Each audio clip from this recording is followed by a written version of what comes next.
shika mimi, huja shika mimi, shika rigiji, alafu uone ile maneno itakuwa hapo. Na nikwambia DCI, before utishe mimi ati nataka kunishika.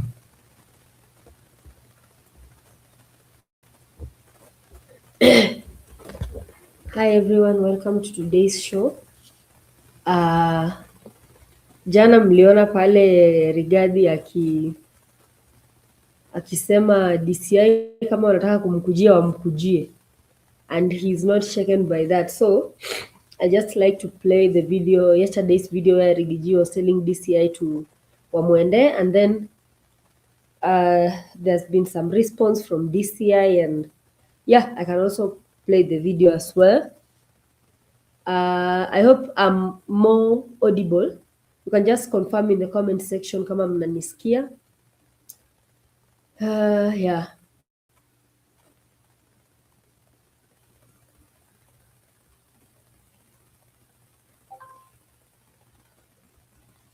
Pale comment section ta confirm kama mnanisikia. I'll just start by playing the videos so that tusikie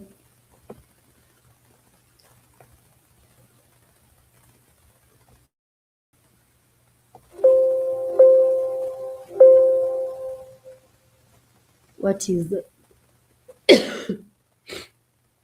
yeah. Let me just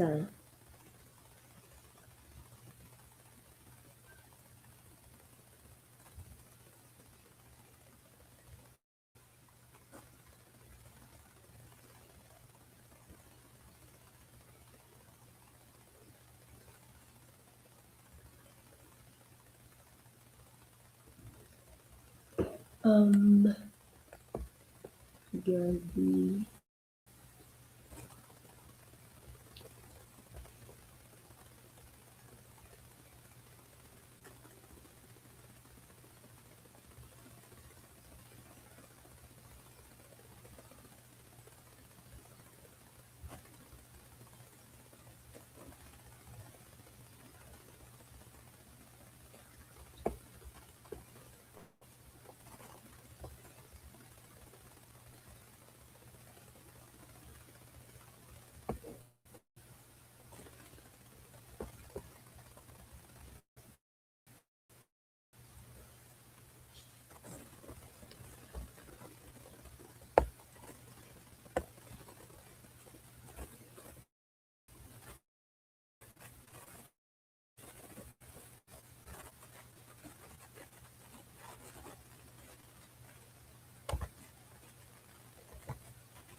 Natafuta hiyo video ya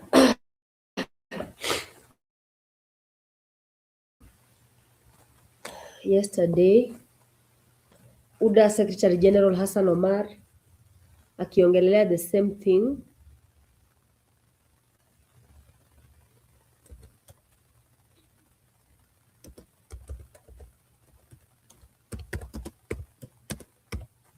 Yesterday we saw the DCI boss respond to Rigathi, which will be the first we playing.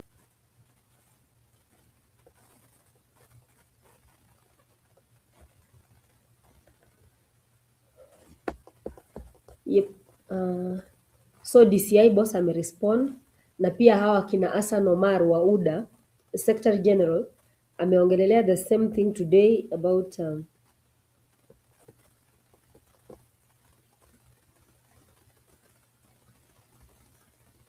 same.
of the agency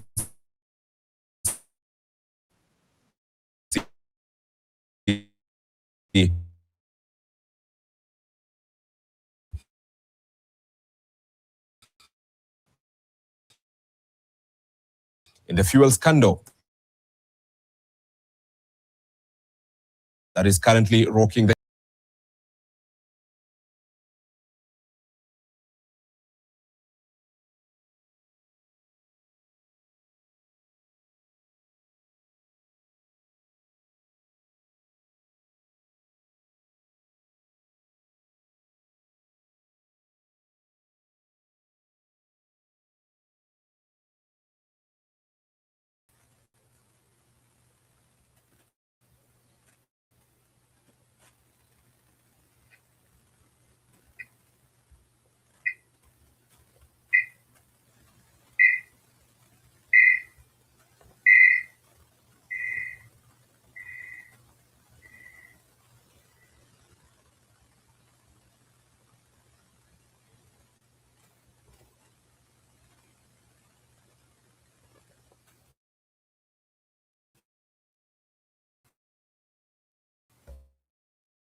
Gachagua, alleging deeper evidentiary basis and are clearly intended that is currently rocking the country. In a statement signed by DCI, Director of Liaison and Corporate Communication, a statement signed by DCI, Director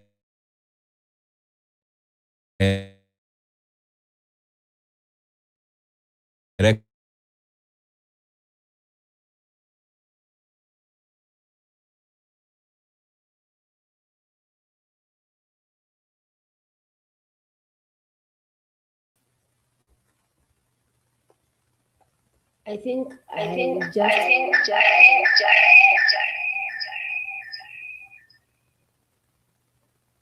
think I'll just play the audio because video it's like in a tech ninio play.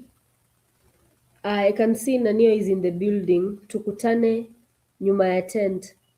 Welcome Tukutane nyuma ya tent. Today we are talking about this DCI matter with Gachagua. We have seen the DCI boss talking about it. They have just told Gachagua ati aache kuassociate Ruto na mambo ya hii scandal ya mafuta. So I think there was the DCI boss mwenye alipeana ninio jana. Tukutane. Okay, let me paste the link.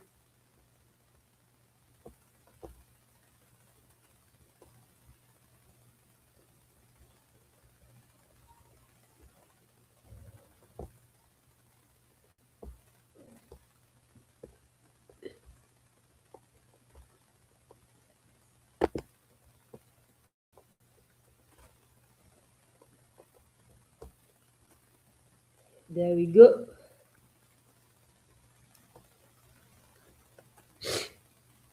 So Just a second.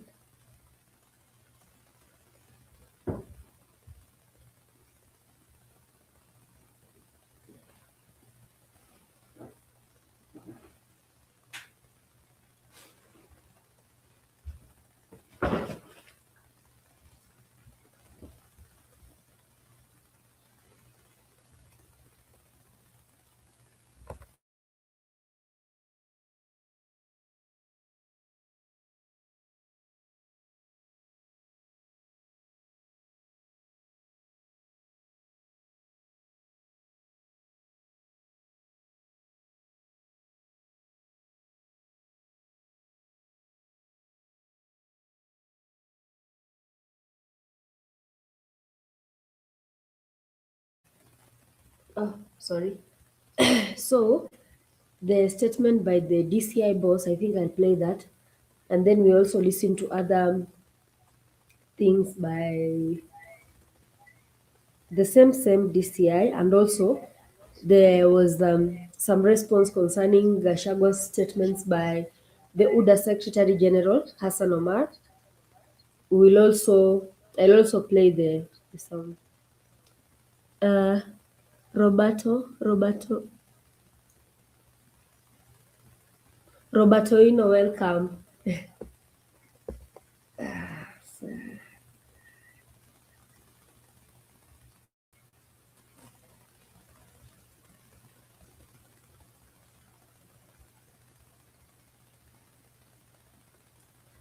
Gachagua mwenyewe jana aliambia DCI mimi siwaogopi, mnikujie mnikujie and then you see what happens. So I think I'll just play the video from here. The audio, I mean, because video inaniletea hapa tafash kidogo. Roberto and tukutane nyuma ya tent. I can see msimamo in the house.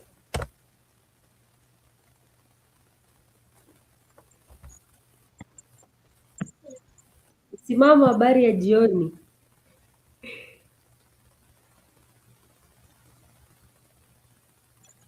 Jioni njema kabisa leo.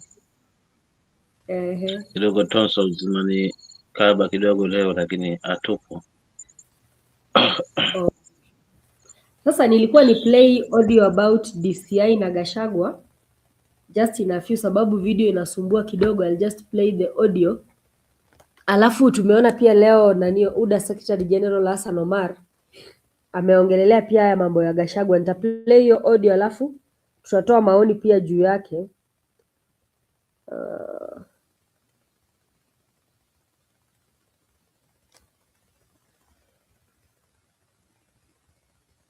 Umepotea? Sasa hivi mnanisikia? Unanisikia sasa hivi? Bado kidogo tu, mimi kwangu nasikia kama kuna kwama fulani hivi. Labda pengine roba hapa tu waambie kwa comment section kama anakupata vizuri na mimi anapata vizuri. But hebu ongea tena tuusikie. Sasa hivi unanisikia? Nakupata. Oh, sasa in case nikiplay hii audio utaniambia kama hausikii vizuri, ndio ni so that I know. Sawa.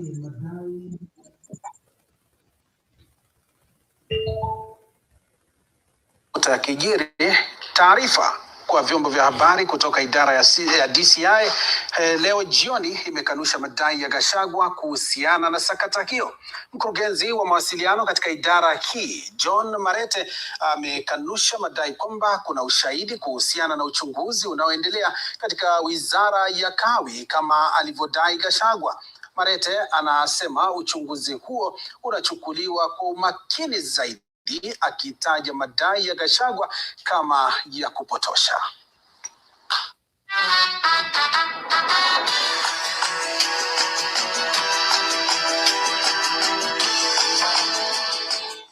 Tubadilishe dira, tuangazie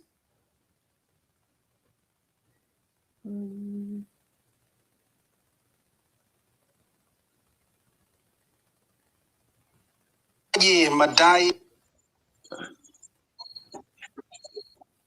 inakwama mbona? Oh. Acha nibadilishe ni exchange audio iende kwa device nyingine, video ikuje kwa device nyingine so that it can be in. It's okay, it's okay.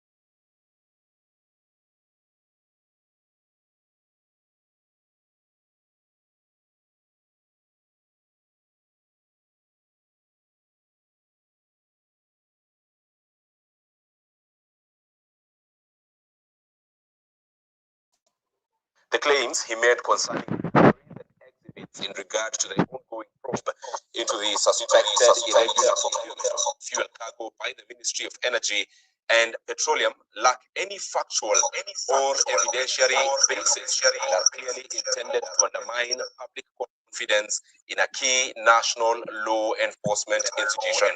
The DCI further goes ahead to say any exhibits, evidence, or information that has come to the attention of the DCI. Kuna echo. Oh. Kuna echo. Kitu kama ni sawa mic yako ama ni vipi? Lakini kuna kitu kama echo hivi. Okay, yeah, I understand now.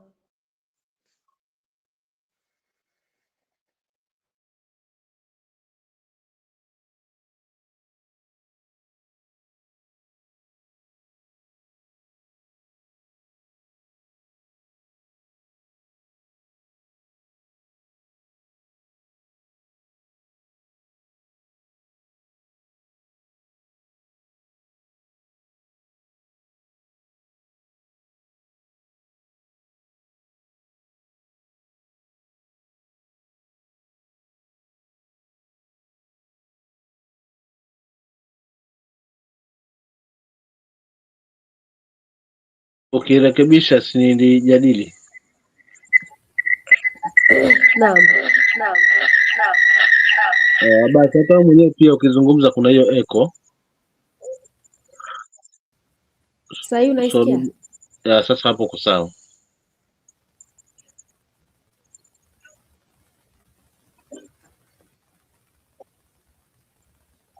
Yes, msimamo, go ahead.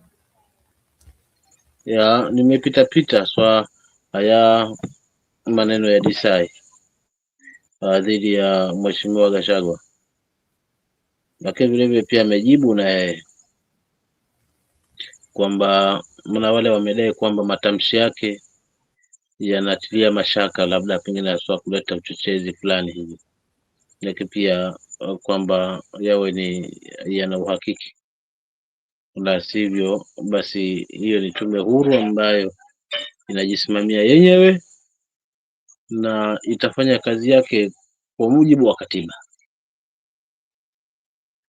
na sheria. So Mheshimiwa Gachagua pia amejibu, amesema yeye haogopi kuandamwa na vitisho haswa wala kutishwa na DCI. Kama ni wa kweli wanamtafuta kwa haki, basi wangetengeneza haki kwanza, na haki yenye medimandi ni kwamba yale mambo yametokea haswa katika makanisa ambayo aliweza kupitia mfululizo, lakini vile vile kwamba wale wahusika mpaka sasa hivi DCI bado iko kimya, hakuna lolote ambalo linaweza kufanyika haswa katika hilo. So wasimtisha haswa kwa mujibu wa kauli yake. So kwangu mimi hapa ni kwamba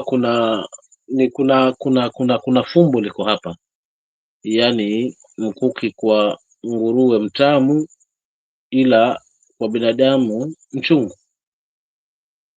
Maana nimelitia pondo kwa Hassan Omar. ambaye ndio msemaji wa chama cha UDA, na dhidi ya madai haya ambayo alikuwa anadai haswa kwamba Mheshimiwa Gachagua amepitiliza mipaka kwa kuweza kuzungumza mambo ambayo yataleta tafrani katika hili taifa. Yani yeye analeta hivyo, lakini sasa alipojikoroga ni kwamba bado anapatia siasa hapo hapo kwamba kuna ukabila, kwa hao wa ukabila. So instead of kuzungumza yale ambayo ameyazungumza Mheshimiwa Gachagua kama ni ya petroleum, kwamba dili imeenda hivi ikafanyika hivi ikaishia hapa. So kwa hali hii tuna uwezo wa kuwa na mashaka na haya matamshi yeye kayapata wapi na mbona anazungumza hivi, lakini hajaingia hapo kwa kina zaidi. Yeye tu ni ile kwamba wanabeba kile kitu kisiasa, na kama ni siasa basi hata DCI hapa basi kuakti kwao dhidi ya kumchukulia hatua Mheshimiwa Gachagua, basi kutakuwa kumeandamwa na siasa vile vile, kwa sababu ya mwenye mbavu mpishi. Kwa sababu ukweli wa mambo ni kwamba kuna mengi ambayo tumejaribu, haswa kuna bado mpaka leo tunatafakari kwamba tunangojea uchunguzi ambao tunaambiwa kwamba amechukua uchunguzi uko mahakamani, na mwisho wa siku mpaka sasa hivi mambo mengi hajaweza kufanyika. Licha tu haya tu ya Gachagua kuandamwa kwenye mikutano, basi tuna visa ambavyo ni kama vile vya Mheshimiwa Jirongo, bado hatujajua jibu haswa kwamba gari ilikuwa imetoka kaskazini kwenda mashariki ama imetoka mashariki kwenda kaskazini, haswa hii basi ambayo iligongana na, lakini mpaka sasa hivi Kenya bado tumenyamaziwa, hatujajua nini kinaendelea, na muda umeenda, na vitu kama hivi ni vitu ambavyo tunataka tupate majibu mapema, ili jue kwamba kama ni kukomesha wenye kufanya kazi kama hii, basi sheria ifanye mkondo wake. But haiwezekani kwamba sheria ikimlenga mwingine mtu ambaye hafungamani na wewe, basi ndio sheria mbane, basi kutakuwa tunachezea sheria na katiba ya nchi. Kwa hiyo DCI wana haki kweli kuzungumza yale amezungumza, sipingani nayo, lakini mbona ni kama yana chachu ya siasa na chachu imekeleshwa na Senator Omar kwa yale ambayo ameweza kuyazungumza. So ukipata nafasi ya kucheza hizo video tutaweza kuchambua zaidi, lakini hizo ndio pita ambazo nimepita swa sehemu ya msemaji wa chama kuweza kutitilia pondo hili la kukamatwa kwa Gachagua kwamba amepitiliza mipaka. Lakini sasa uhakiki ambao tunausubiria kwa DCI ni kwamba wangeanza kufanya kusimama katikati kama walivyodai. Kwa hivyo haki ya Gachagua ingejulikana, na sasa hivi madamu pengine kapitiliza mdomo, basi pia haki ingejulikana kwamba yani haimfevi huyu wala haichagui sheria, dini wala kabila wala cheo wala mali. So kama wanamaanisha DCI kweli haswa wako independent, basi mbona hawajatupa majibu ya maswali ambayo tunayo kama wananchi? So ni ufunguzi, ni utangulizi langu, labda kama kuna lingine basi nitaendeleza haswa kuchangia pale nitawezeshwa. Asante kwako. Bila sahi unanisikia vizuri? Msimamo unanisikia vizuri sana? Nakupata vizuri. Sasa nilikuwa na swali. Rigathi Gachagua jana mwenyewe, he himself dared the DCI. Is it okay for a politician to dare the DCI? Sababu alisema DCI kama mnataka mnikujie. Is it okay for him to dare the DCI? That is my first question. And then the second question is does DCI really have a matter with a personal issue with Rigathi Gachagua on all the utterance that he's been making publicly, or yenye imeguza DCI ni itu ya Rigathi kusema kwamba Ruto ako involved in the saga? That is my second question. Yeah, hayo maswali mawili. Mimi naona ni moja tu. Nitalijibu kwa umoja. Wajua hapa kuna kizungumkuti ambacho mimi kama mwananchi na kama mpigia kura nachanganyikiwa kujua mkweli hapa ni nani. Kwa maana mwingine anasema tunapigana na corruption. Kwa hivyo hii scandal isiwatie pressure sana wananchi, kwa sababu tunafanya lenye tija kwamba tunawatoa wale ambao haswa wamejaribu kuleta yasiyofaa haswa katika masuala mazima na mafuta haya. But ukirudi katika the real sense, uingizwaji wa haya mafuta ni kama yaliingizwa kinyume na sheria, yani mlango wa nyuma, na wenye kufanya hivyo ni wakereketo walio ndani.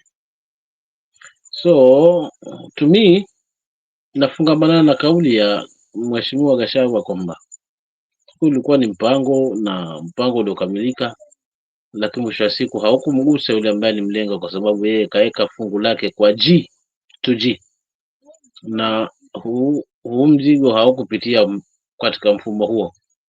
Kwa hiyo jamaa wakazizoelea haswa milioni 500. Kwa hiyo wao wakathibitisha pia kwamba askari wameenda kuchukua hizo milioni 500, wameenda kupata hizo pesa haswa kwao na wakazileta haswa hapo. So kitu ambacho kinanishangaza, kwanza sidhani kama kutakuwa na uendelevu sasa hawa kuchukuliwa sheria kikamilifu kama inavyodaiwa, kwa sababu labda pengine kuweza kujiuzulu ni kama ndio suluhu pekee ambayo wataweza, kwa sababu wote hawa ni Waarabu wa Pemba, wanajuana kwa vilemba, ama ni Wakorino pia wanajuana kwa vilemba. So it's like tunafumbwa tambaa la macho, lakini ni wale wale tu wamoja ambao mwisho wa siku watakaa chini waulizane, mbona ulifanya hivi, ni nini bwana, unanyonyesha unyonge hivi, ama ni kwa sababu hili limefichuka. Kwa hiyo madamu imefichuka, tuondoe hawa, tufunge mapema gap, at least tukiongea tuweze kuona kwamba tutaweza kupangwaje hili. Lakini kweli siku zote dadangu, bila haijifichi, kapu la kweli siku zote huwa liko tele, halihitaji hata kuchungulia kwa mbali, kwa sababu ukiangalia tu hivi unajua liko tele, maana huwa halipungui. Ila kapu la uongo ndio ambalo daima liko nusu, na ukifanya mchezo pia chini, hilo kapu limeliwa na mchwa. Kwa hivyo ukilinyanyua tu, maneno yote ya uongo yanabaki pale pale, kila mtu anashuhudia. Ndio maana uongo ukidhihiri, ukweli ukidhihiri, basi uongo ujitenga. Kwa hiyo la mafuta ni kama waliwagusa zaidi, kwa sababu walivyoeleza, it's like ni hiyo dili venye ambavyo mwananchi sasa anaelewa kwamba kumbe kunaendelea nini haswa chini ya maji. Pili, kama ni wenye kupangua na hizi kauli, basi wangetueleza haswa kauli aliyoitia kuhusiana na e-Citizen, but up to date hatujasikia haswa hivi vitisho vikimwelekea. So it's like hili la mafuta liliwagusa, na kwa sababu bado tuna hatihati kwamba haya mambo yanaweza haribika zaidi, na tukaona mfufumuko wa bei na ikawagusa mazima. So mwananchi akikombana yale amezungumzwa na Gachagua, alafu tuone bei imefufumuka hafla, ama sehemu zingine hazina mafuta, basi litaleta tija swa mioyoni mwa mwananchi na kuthibitisha kwamba aliyozungumza kweli ni Gachagua badala ya wao. Kwa hiyo hivi vyote ni vitisho pia kuweza kumfunga, angalau apunguze haswa kuweza kuwadokoa mno, maana naye ameingia kama moto wa kivuli. Ila pia nitamkosoa Mheshimiwa Gachagua, maana ile kwamba nikujieni kwamba hawa anajiamini, nikujieni basi unajiamini kwamba kwa kile ulichokunezungumza basi una evidence za kutosha za kuweza kuonyesha. Kwa hiyo kama anajiamini kwa hilo, basi wamkujie. Lakini kama ni mkujieni kwa sababu unategemea kwamba labda rabsha hazitakuwa na tija, if alijua hii kweli na alifanilia kweli hii kitu akafuatilia kweli, basi he is ready. Na pia na sometimes anaongea kwamba mimi niko na ushahidi, uulizwa kwenye interview na akasema mimi nikizungumza kitu huwa najua nimekufanyia hivi na hivi na hivi. Kwa sikizungumzi hapa kwenye media kwamba labda tunakizungumza, but nimekufanyia. Labda hiyo ndio confidence ambayo anayo ya nikujieni, lakini hii kujieni asiweke katika hali ambayo itaonyesha kwamba kuna kiburi fulani hivi kwamba anajiamini kwa kila jambo, kwa sababu kwa muoga siku zote huenda kicheko, lakini kwa shujaa mwisho wa siku huenda kilio. Na bado tunamhitaji kiongozi wetu huyu, kwa sababu ameweza kutusaidia haswa kujua kina haswa kile ambacho kilikuwa chini ya Mungu, na kama tutalikosa lijembe, basi makali haya tukiyapunguza tutakuwa tumelose. So labda nitaachia hapo dadangu kwa kujibu haswa kwako. Na swali lingine la tatu, na kabla nikuulize hilo swali nataka nikuulize swali kwanza ujibu ndio nikuulize hilo swali. Leo umeona Gachagua anywhere in public ama akiwa na meeting siku ya leo? Kwa rally. Ndio nasema leo umemuona popote Rigathi? Sijaona kwa rally yoyote ile. Labda pengine pale kwa press conference kujibu ama alikuwa kwa rally alipojibu ni kujieni ama hajakuwa Hiyo ni ilikuwa jana ni jana. basi kwa leo sijamuona. Aya. Sasa mimi swali langu ni Rigathi sasa amewaogopa DCI ama ni DCI wameogopa kumwendea Rigathi? Hapa kuna kizungumkuti, maana kila mtu kila kulungumuoga hapa anakimbiza pembe yake, maana naye kumfuata kule nyumbani na wafuasi waliokule pia nayo litaleta mhamko mwingine ambao kwa kweli unaweza amsha hili taifa tukienda kusiko. So pia unajua hapa napo lazima uangalie usije mtu akaharibu kisu chake kupewa kuchinjia paka alafu akipewa kuku ikawa balaa. Kwa hiyo kumfuata sawa, lakini yeye pia lazima ajiandae kwamba kwa kwenye pita labda ndiko anakotegwa. Ingawa wanamuogopa nyumbani, lakini kama atatoka hivyo, but I don't believe kwamba Mheshimiwa Gachagua hana uoga huo. Pili, anajiamini kwamba kwa kile ambayo ameweza kuyazungumza na akatokea, hata sisi tunaweza kugeni ile kwamba ni kweli. Kwa hivyo eti means amefanyia uchunguzi wa kutosha, wakijitoza basi tuende nao. Kama kuna ushahidi wa kutosha, hakuna haja ya kuogopa mheshimiwa. Kama watakuja basi wakuja kwa njia ambayo itakuwa ni haki, basi tuende nalo. Lakini kama ni kuonjana na kuogopana kupo. Maana huwezi mfuata nyumbani kwake tu, tunajua amejipanga namna gani, alafu utegemea kwamba umeenda kwa shari, alafu utegemea kwamba utarudi kwa hili. Ama wameogopa kumwendea sababu labda mwenyewe ako na evidence ya kutosha na ako na maybe sababu yeye naye hilo pia ni mojawapo, kwa sababu yeye alizungumza kwa media. Nitangulia kuzungumza na dadangu bila kwamba yeye amezungumza hata kwa media kwamba yeye hana wasiwasi, wakitokea kama lile rais tunasema waje, mimi niko sawa, nitawapiana na evidence na everything. So maybe wanaogopa hilo, so it's like ni kutisha na kutoa kwa media watu waone kweli hawa jamaa pia wakali, lakini mwisho wa siku kiatu kinawabana, na siku zote mficha kikohozi, sijui kubana kikohozi ni ngumu, lazima tu atakohoa. Asante. Sawa, acha nitafute hii video sasa nione kama saa hii itakubali kucheza. You just tell me from the other side of the studio if you can hear.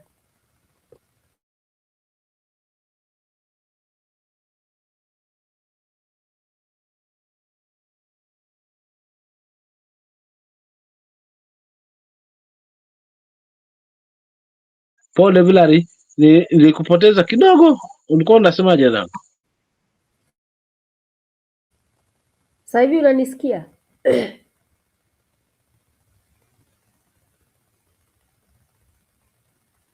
Sasa hivi unanisikia msimamo? Nakupata. Nilikuwa nasema nataka kutafuta hiyo video ya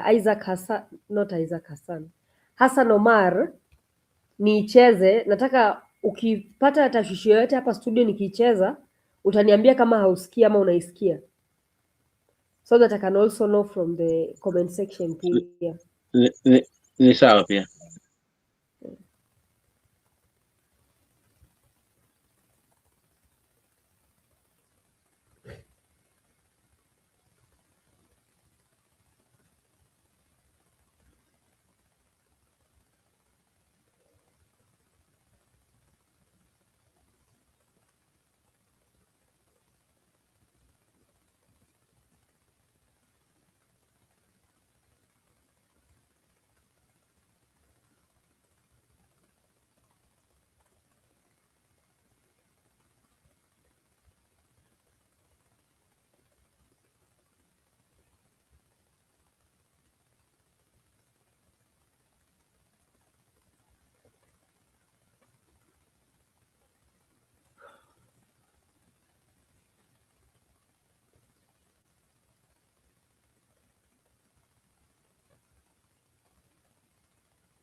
Nimenyamaza, sisikii kitu.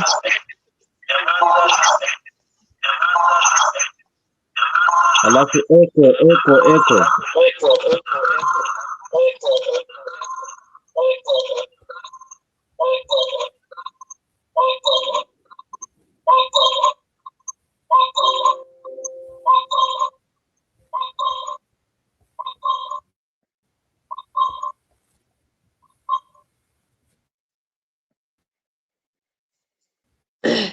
Kidogo tu ndio nina load hiyo video.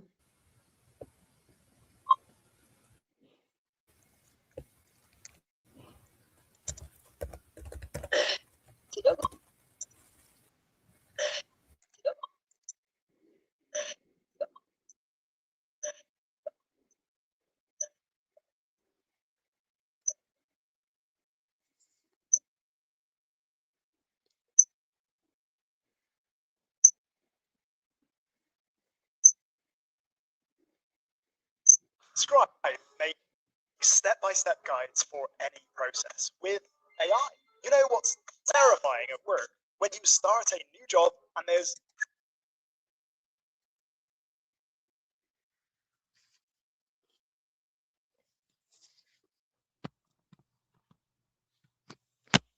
Okay. Good afternoon. It's actually the strike of noon. Assalamu alaikum. Assalamu alaikum. First, appreciate sana.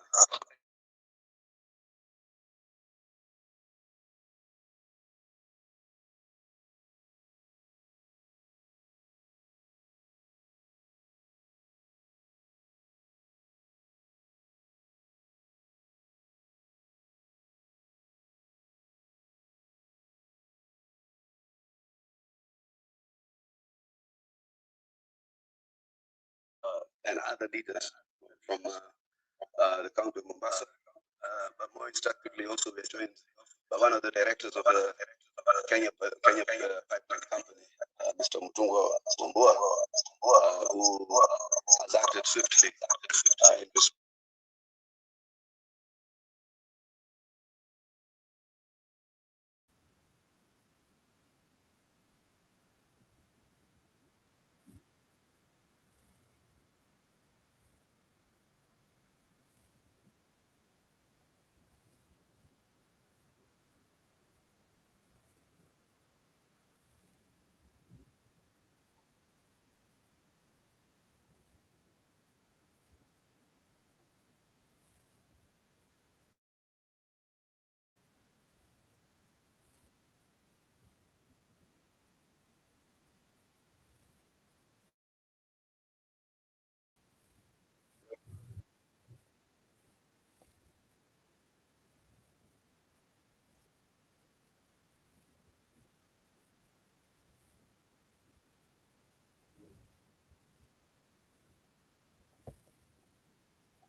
So good.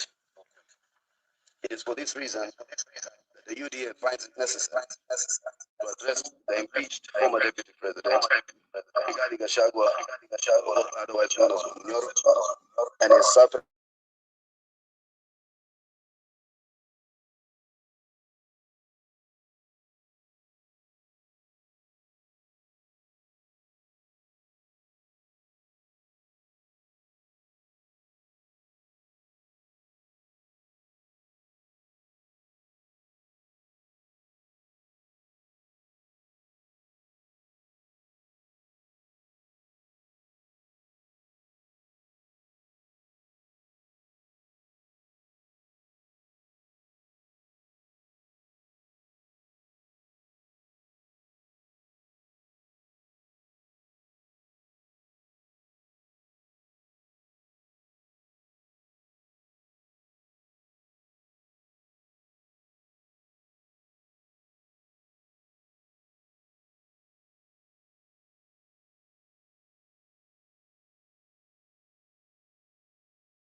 Msimamo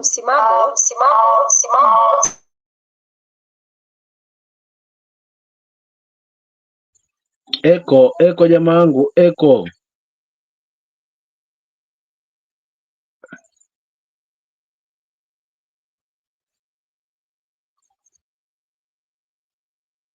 Hebu ongea tukusikie.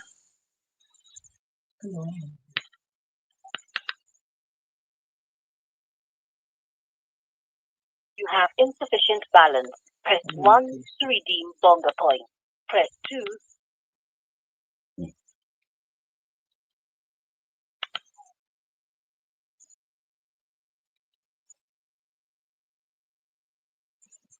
You have insufficient balance.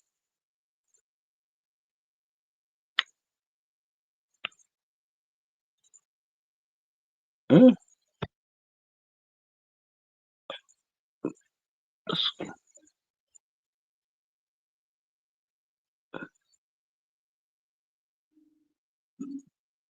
Nipiga hii hapo.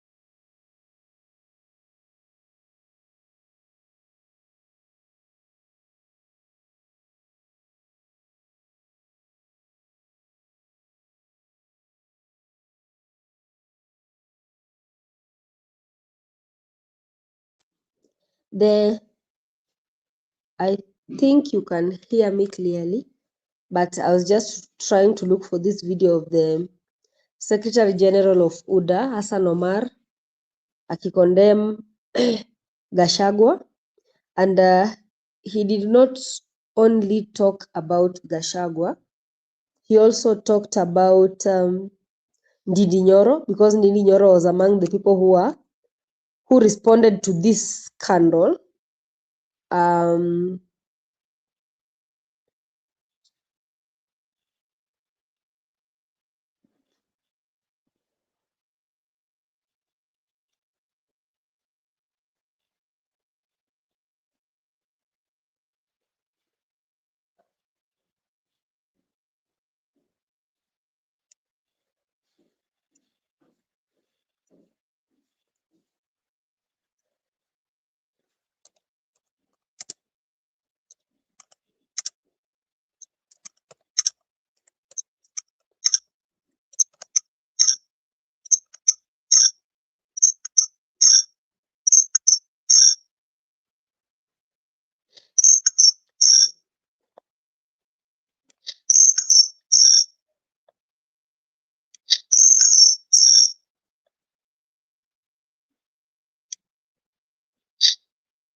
Here is the video. You can just confirm if you are able to hear the video that I'm playing here, Hassan Omar.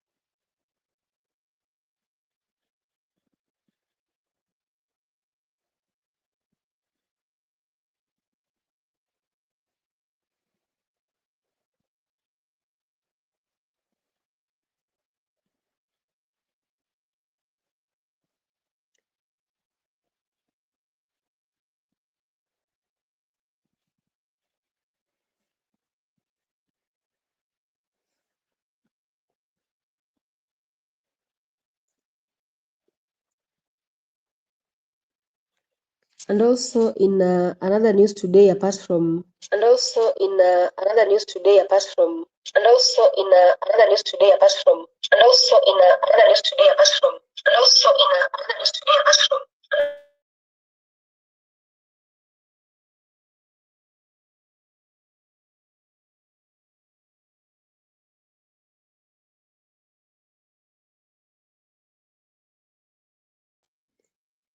just give me another second.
Oh, I think Msimamo left the studio. I think, yeah.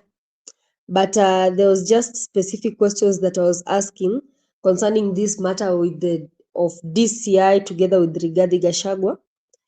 DCI wamesema Rigathi aache kuinvolve President Rahi oil saga. And I think that is the main reason as to why they are going for Rigathi, because tu wali-involve jina ya president kwa hiyo saga. Apart from that, sioni kama kuna kitu ingine kubwa yenye ingefanya wamuende. Ama kama pia maybe wako interested na, because Rigathi has been telling the public about some of the things that are happening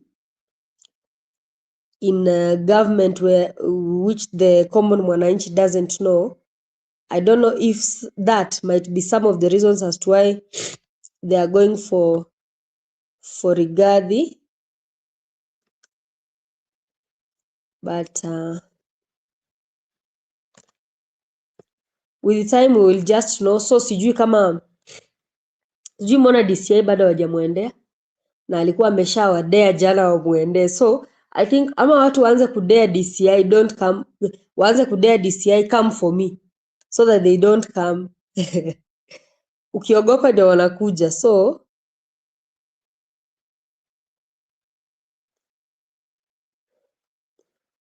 I'll play the audio ya huyu Hassan Omar so that we hear what he said also about Rigathi. Aliongea kuhusu Rigathi na pia akaongea kuhusu Ndilinyoro.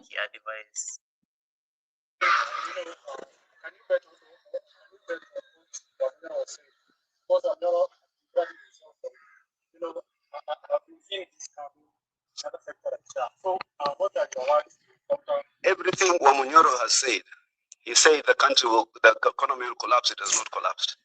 He said Shah was fake. Right now he's prophesizing doom. He talked about many other ills of government. To the contrary, they have prevailed. And he himself, in his own account, has listed the achievements of this government. Just that he adds a rider of hatred and malice. You know, he has made President William Ruto as his punching bag because of he's still trying to heal. Yeah, he's still trying to heal. You know, he never thought that this country has the audacity to take tribalists like him home. And I think this country also will now retire these people eventually in 2027.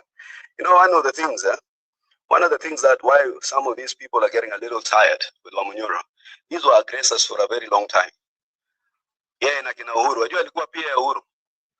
na kabla hapo CV yake ilikuwa na wizi ya mahindi.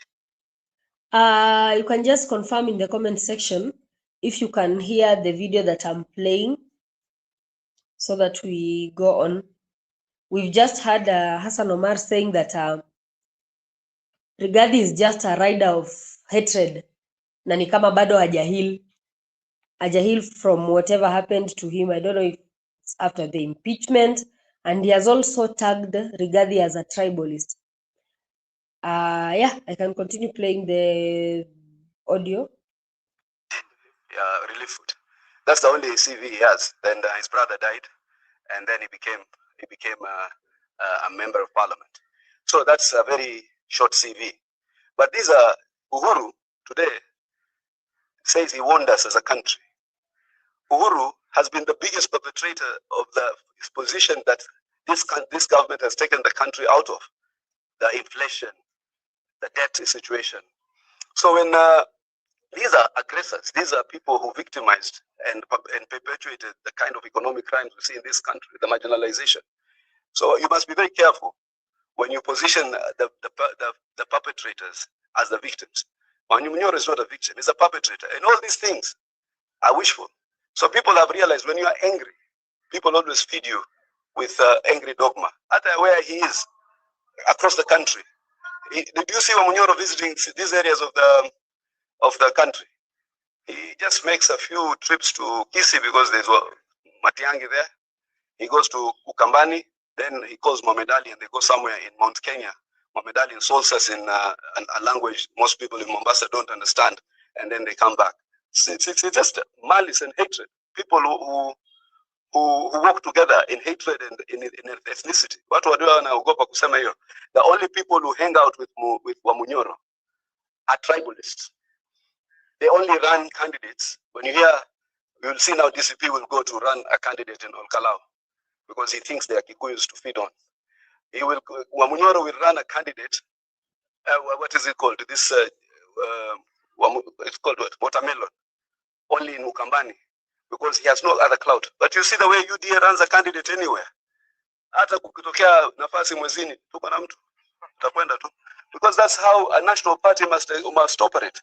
But these factional political parties, even if you look at the modus operandi of what some of the people who are looking at the votes, their votes architecture, some of the candidates here are constantly posting hatred.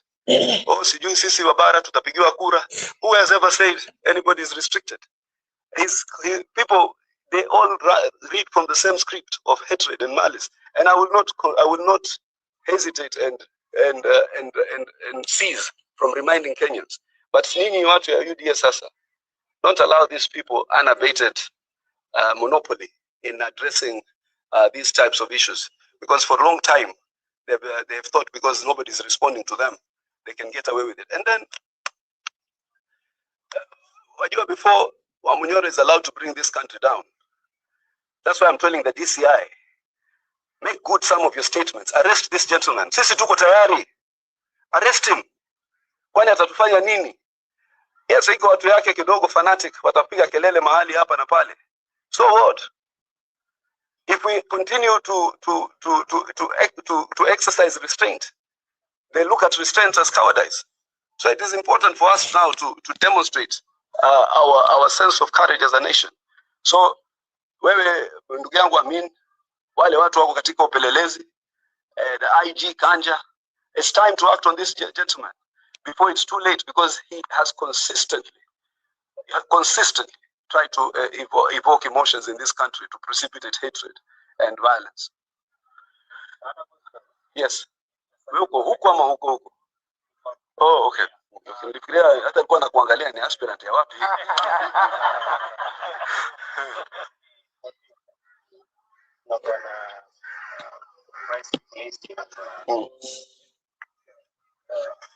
GB. Yeah, okay.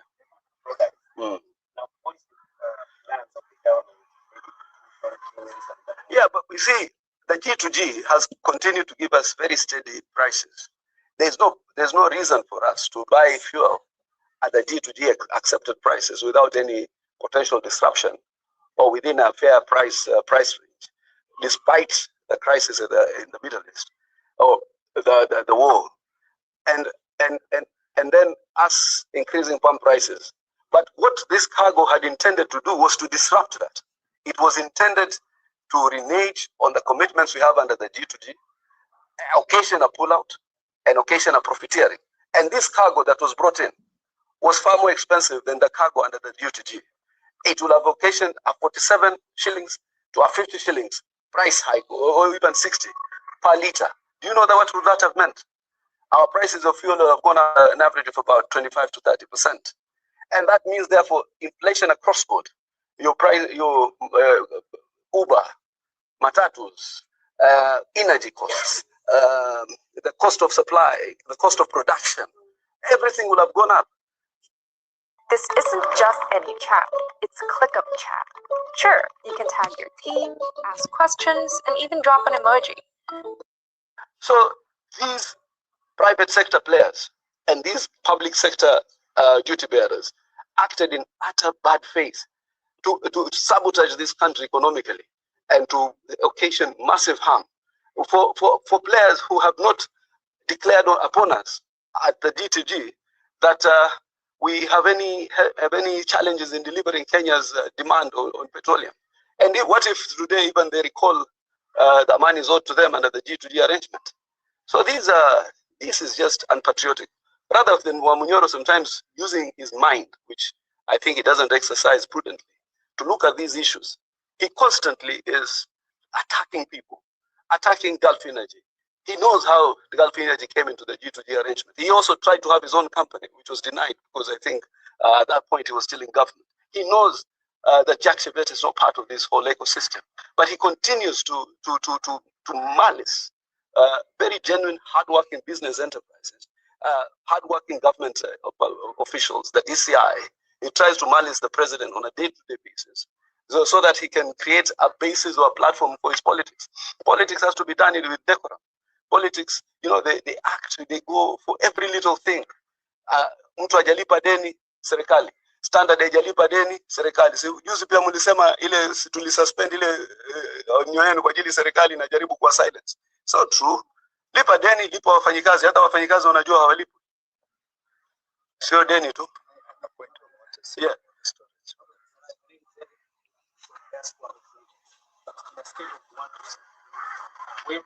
Why 1 to 7? 7 being the highest.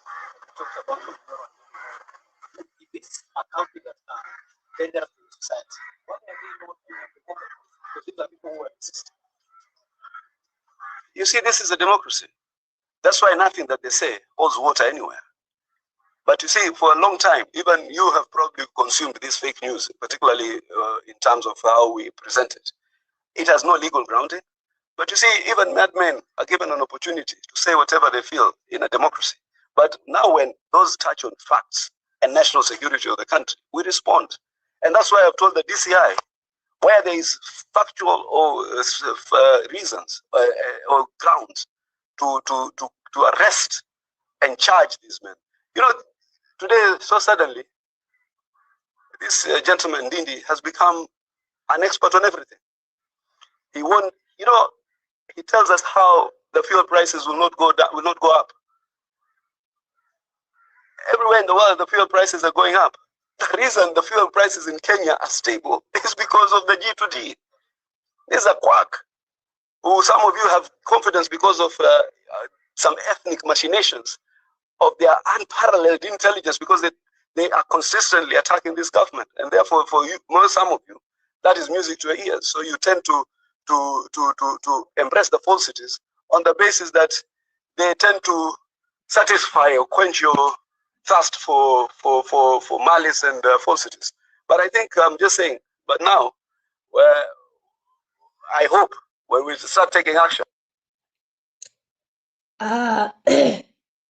So that was the Secretary General of UDA. I think you can just comment in the comment section and tell me if it was visible, if the audio was visible to you, so that and also if I'm audible enough to be heard, so that I nisiko naongea hapa peke yangu.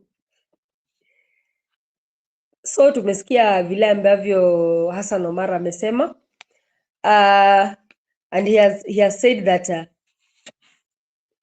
Ndindi Nyoro and Gachagua, ameweka hadi Ndindi Nyoro kwa hiyo mix. Amesema Ndindi Nyoro and Gachagua, they are giving people fake news, and he has ended up saying that even in a democracy, madmen are being given freedom to speak anything.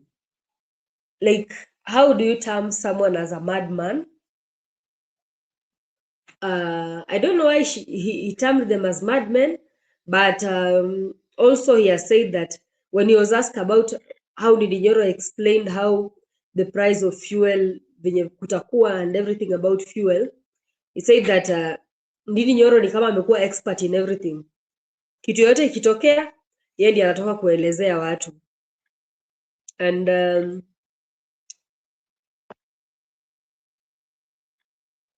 msimamo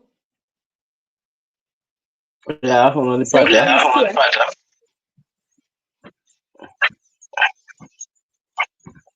Unanipata? Yes, nakupata mimi bila. But nikiongea najisikia kama unajisikia tena mara pili. Saizi.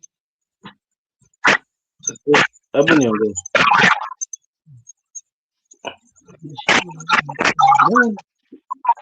Bado iko ipo sana.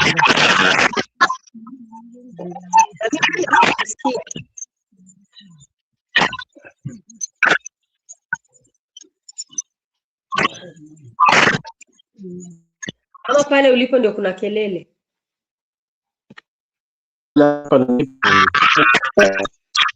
Lakini sema tu nikiongea ni kama najisikia tena kwa mara pili. Unaona? Yaani kama kuna continuously. Najisikiza tena mara mbili hapa. Ndio kama ni kwangu acha nitoka alafu niingie tena. Sababu mimi nakusikia mara moja.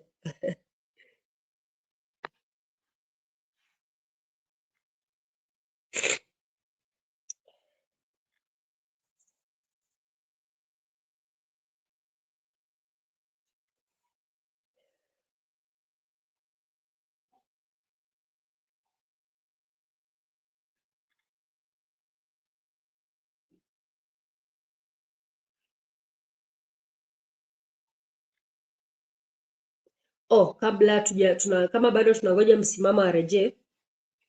As I was saying, Omar amesema that Gachagua is just trying to spread hatred. Hivyo ndio anasema. Does it mean that if Gachagua is telling people the truth of what is happening in Kenya, is that spreading hatred really? And then he has gone ahead also to tell the DCI and even the Inspector General Douglas Kanja to go and arrest Gachagua. Do you think it is right for someone to push someone to go and to go and arrest someone? Or now imekuwa the routine of the current or the sitting government, whenever they think mtu anakuwa threat kwao, they just send the DCI anytime to go and arrest them. And he has also termed the United Opposition as a party that is tribal, because amesema UDA is a national party and it can run the elections anywhere in the country without considering tribe or something.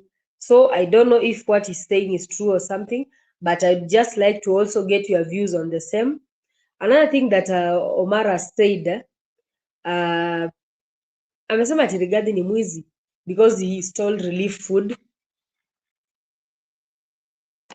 But anyway, this government, where it has reached, people have decided to be personal. Huyu anatupa hii, huyu anarudisha hii, huyu anatupa hii, huyu anarudisha hii. Pia in his speech hakuacha Uhuru nyuma huyu Hassan Omar. He has said that Uhuru aliacha a country in a desperate state. When he left debts, like he left aliacha madeni and whatever. Akasema pia story na inflation or something. Amesema the G2G is really working because now it has stabilized the prices of things and inaweka vitu zinakuwa standard. And on the other end, juzi tumesikia Rigathi pia akituambia kuhusu G2G, the way it's not a right path to go. So sijui mnaweza niambia katikati ya Hassan Omar na Rigiji nani anaweza kuwa anasema ukweli, sababu tunasikiza huku tunaambiwa B, tukikuja the other side tunaambiwa A. So and he has told Rigiji to stop victimizing himself. Anajifanya victim na yeye ni perpetrator. So hapo ndio tumefika kama nchi. Akamwambia aache kuspread fake news. Do you guys think that the news that Rigathi is spreading, vitu kama SHA, vitu kama hivi vitu imekuwa ina happen because story na SHA, I've already seen the union of teachers, is it Kupet? They were complaining about this thing.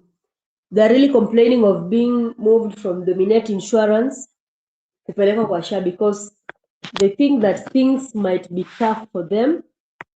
Let me just see if I can get a video of the same and play it.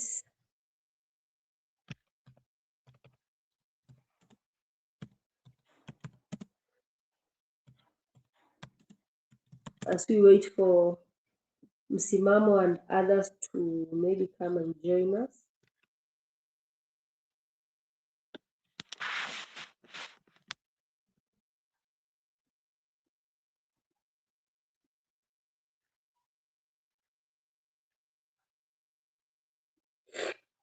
I can see the headline is saying, SHA leaves teachers sick, stranded.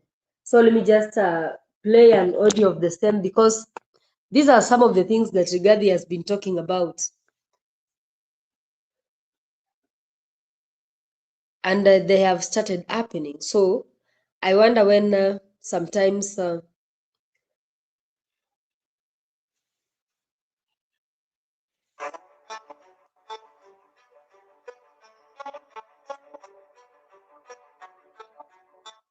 say they're being turned away from health facilities despite assurances from the health ministry that challenges within the scheme will be resolved.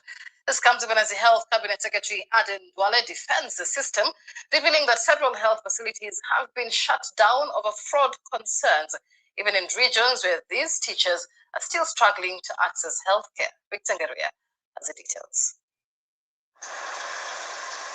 The Social Health Authority once again finds itself at the center of controversy, with teachers across multiple counties reporting growing difficulties in accessing medical services. Members of the Kenya Union of Post-Primary Education Teachers (KUPPET) say they are being denied medical attention, with hospitals either rejecting the SHA cover or demanding upfront payments, raising more concerns over the functionality of the system. It appears the Social Health Authority facility is not working because either the hospitals are blackmailing our members because there is a lot of outcry in the Western region, Eastern region, and even Northern Kenya. The union now warns that the situation could escalate into an industrial action by the end of April 2026, with teachers growing increasingly frustrated over what they describe as unmet promises and systematic inefficiencies. At the heart of the dispute is the transition from the previous Minute Medical Scheme to SHA in December 2025, a move that placed over 400,000 teachers under the new National Health Framework. But for many, the shift has come at a cost. Teachers say that. So as you can hear, the teachers are saying that SHA is not working. Most of them have been going to, since they are moved from the other insurance, SHA is not working, and it's not it is not efficient for them. Let me just continue. Previous medical cover, despite its ups and downs, offered more comprehensive and predictable benefits, unlike the current SHA system. I'm appealing to the government. But at the same time, You can hear CS Duale defending SHA. You can hear President Ruto defending SHA. So, kwa ground, things are different. But ikikuja huku juu, people are saying different things. To review the SHA issue so that teachers can get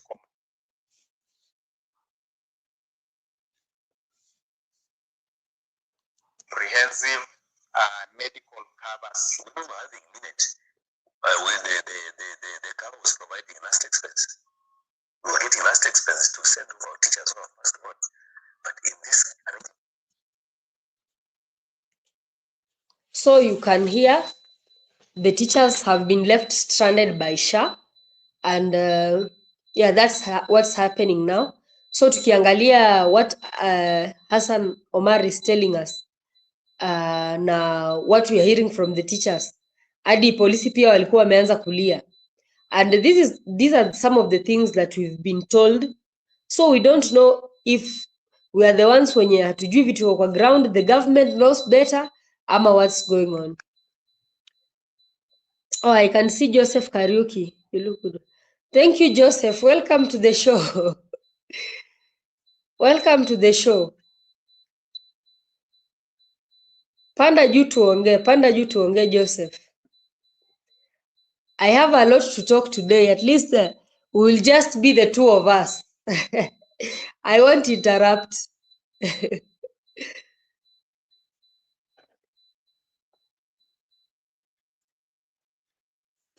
Yeah, so as we can see, teachers have been stranded. Yeah, I think that they have now seen that the other insurance cover was so effective compared to this one. But Duale has been defending this SHA. So I don't know ikifika wakina Duale ina work, lakini ikifika wasisi wananchi haiwork. Good evening, Joseph. Ama huko kwako ni saa ngapi?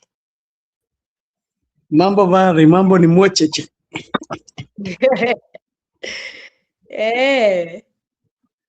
Kwaje huku ni the same time.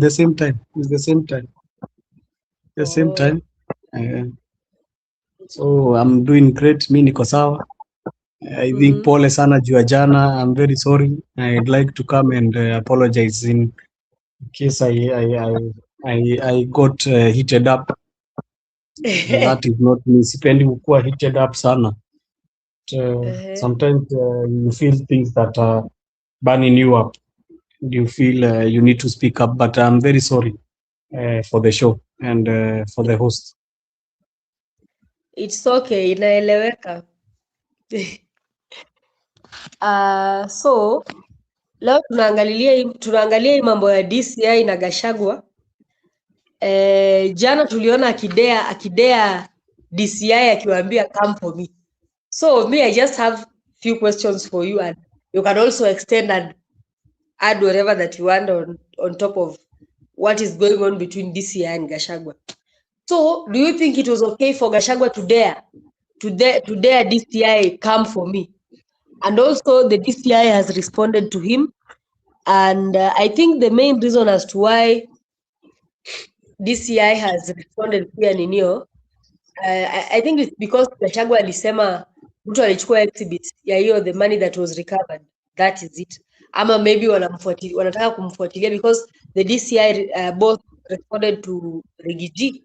And do you think it was okay for Gachagua to dare DCI? Jana tuliona kwa mkutano yake akiwadea akisema wakitaka wakuja wamshike.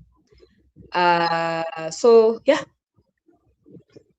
Thank you. Now, before I go there, tumeona pia SG wa UDA Hassan Omar amesema ati even mimi naambia Douglas Kanja, the IG and Amin or DCI, they should go and arrest this man.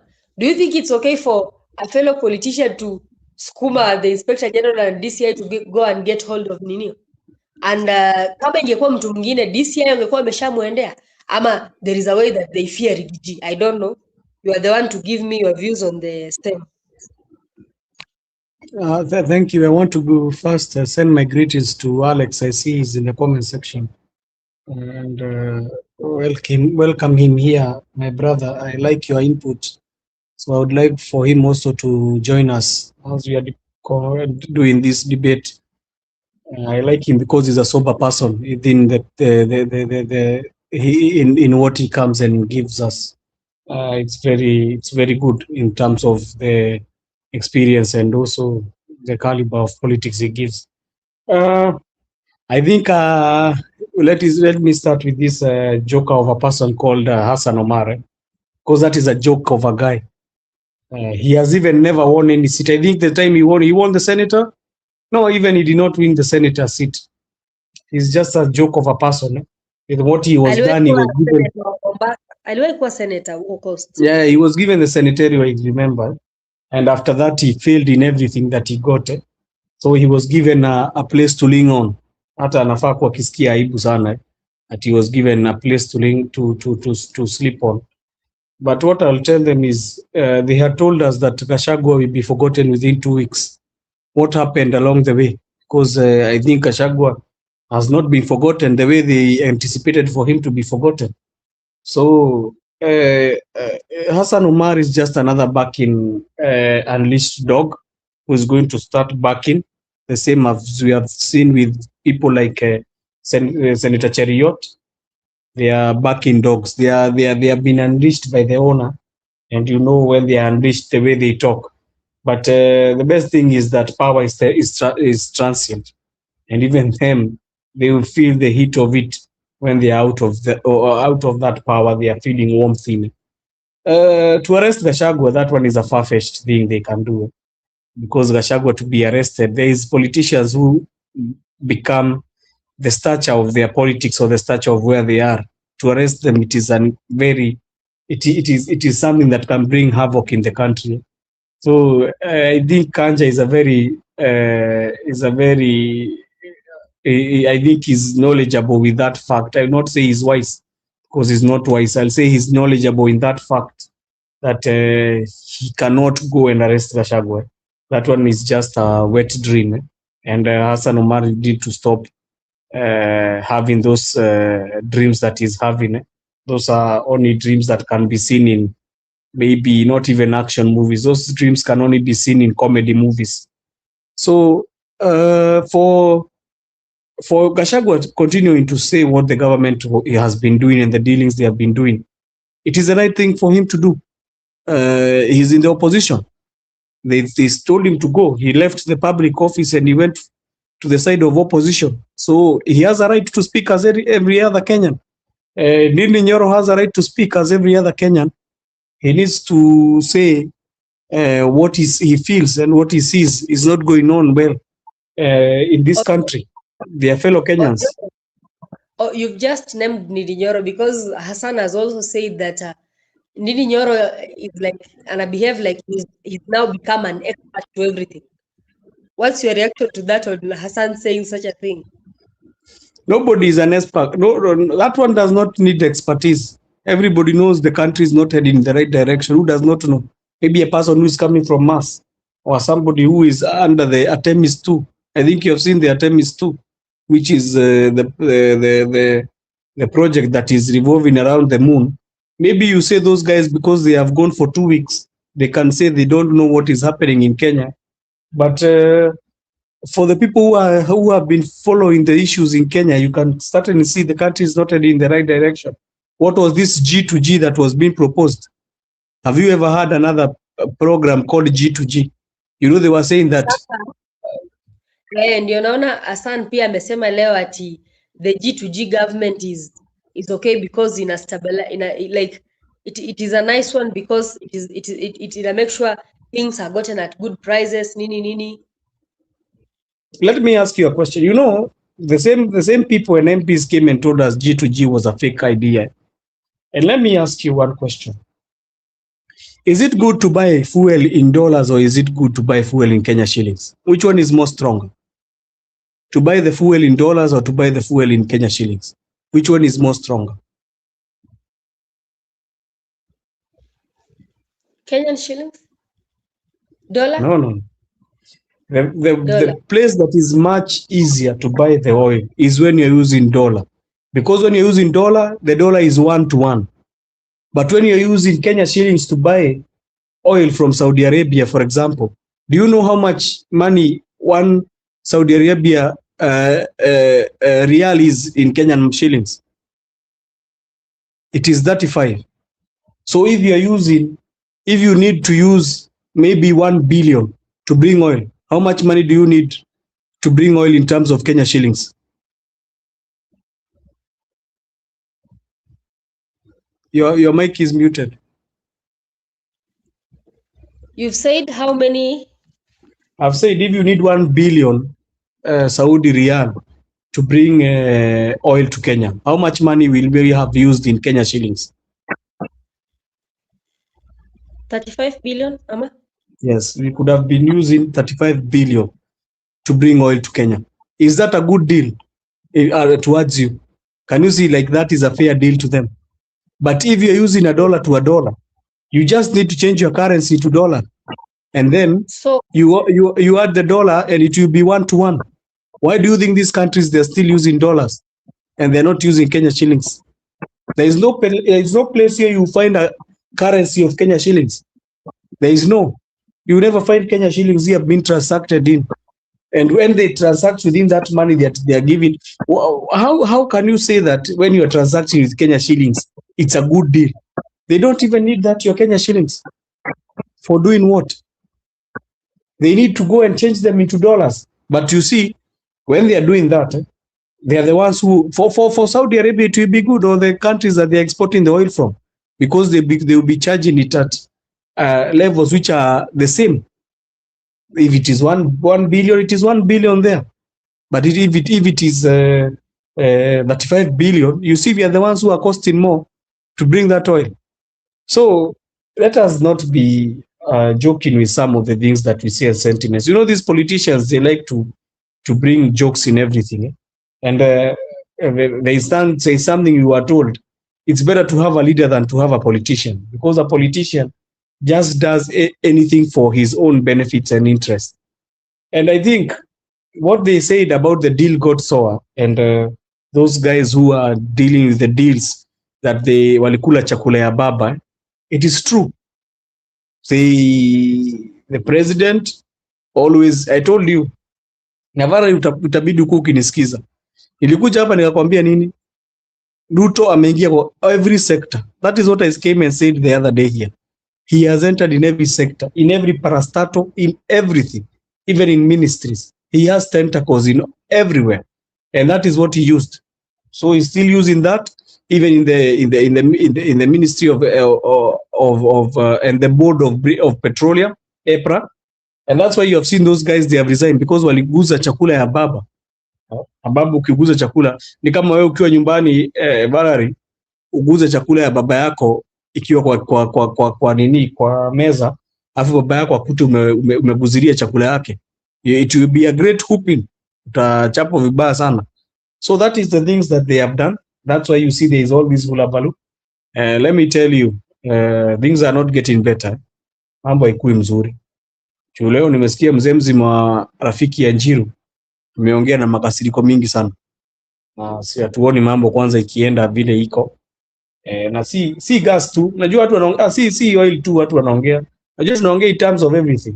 It's called fuel, si mambo na petrol. Watu wanachukuaga tu petrol, is in terms of everything, starting with even gas. And I don't know, I'm praying that everything will be okay, but gas prices itabidi mziangalie pia, sijui vile zitafika. So when this guy is talking, just talking like that, blah, blah, blah, blah, blah. As we are living here, we know the consequences of what is happening.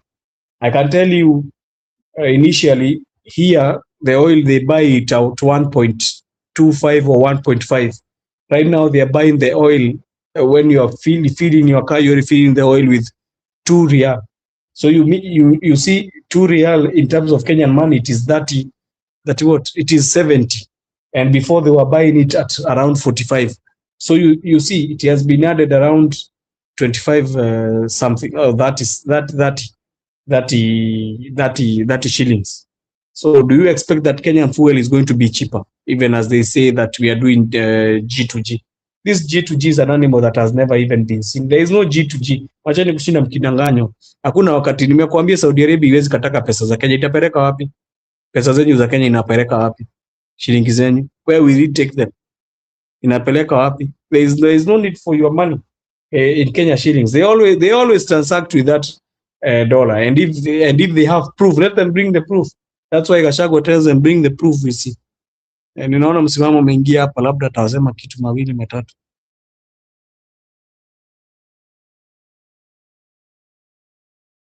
Joseph, before you go, I can see LX Media ameuliza hapa, the petrodollar is the standardized method that obviously benefits USA. However, it is stable with global predictions.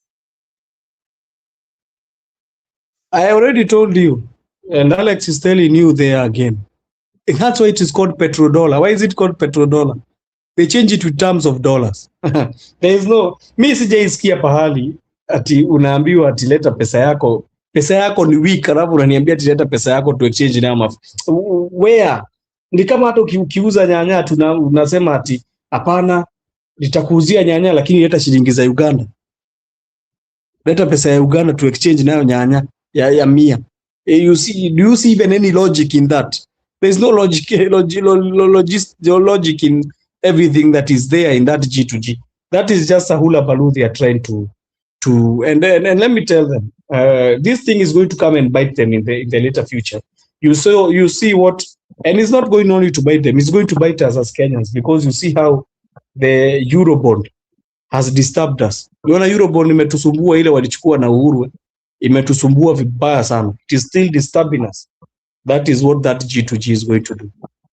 And those are the things that even no need Gachagua to tell me. Those are the things I need to see for myself and know for myself. Another question, Joseph, before you go, before maybe you give Msimamo another chance. Do you think the G2G could work if Kenya could work with could do the oil trading with any African countries, the OPEC, any oil producing and exporting African countries? Do you think G2G could work kwa that scale or? Okay, thank you. Let me tell you about Ghana. You know Ghana, they export oil. And you know how much is Ghanaian money with Qatar riyal? It is 1-to-1. So if it is 1,000 in Ghana, it is 1,000 here. So how much do you expect Ghana cedis is in Kenyan money? It means Ghana cedis one Ghana cedi, it is equals to 35 Kenyan shillings. So do they want you to give them their Kenyan shillings, or they want to remain with their Ghana cedi? It's these things I'm telling you, it can never work, even if it is in Africa. Why did we not have one? You know, we had Gaddafi who was wanting to bring one currency in Kenya, in Africa. Why did it not work? It could not. It could have tried, but it could have not worked because some currency are still lower. So if you mean you are bringing one currency that is working, it means it will be working even for the countries that are already in bad state. You know, the countries that in Africa, they have been engulfed in war. So some of these things, let's just call it what they are. There is nobody who will want to change his money with a weak currency. There is nobody. And Alex has already told you there. It is called petrodollar because of, it's not even in petrol. It is even in commodities. Wherever you want to transport your commodities, you always hear even tea. You are paid in dollars. There is no day you are going to hear that utalipwa majani chai yako na inaitagwa na Huan na China Huan. There is no day you hear that. Ama yen. Inaitagwa yen. There is no day you hear that you are going to be paid in yens. You are paid in dollars. Where have I heard that? There is even that formation which was called BRICS, and they were trying to see like they can be able to overthrow the dollar. But I think the dollar is a currency which has taken time to take it into a global stage, that bringing it down is not an one-day job. It will take years before they bring it down. But I think my friends here, Alex and Msimamo, can help me. If I do not say the right things, they can also say their comments.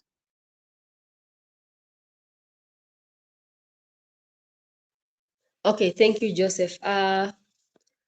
We can have, should we have Msimamo because he was the second, and then We have Bundi next.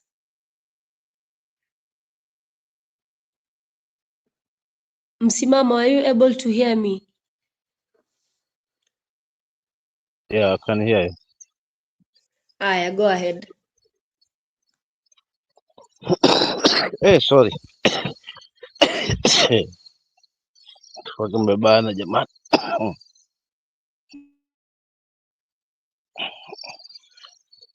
Mimi sina cha kuongeza hapo kwa sababu ndugu zangu hapa wamenena, hasa Joseph amelizungumzia zaidi hili.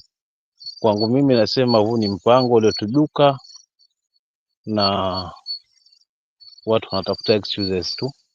Watu wanalewa wafika kwamba huu mpango ulikuwa wa hela ndefu, na kila ilivyo tunajua ndugu yetu wa upande wa pili kwa hela huko ndiko aliko. Ndio maana hapa kaka amesema yuko kila pahali wewe, yani kwa kila mahali anapepesa jicho, unaona. Kwa hiyo naweza nikasema ni mpango ambao labda pengine ulitibuka, unaona, lakini kama haungetajwa huu, labda tungeushuhudia hao watu wao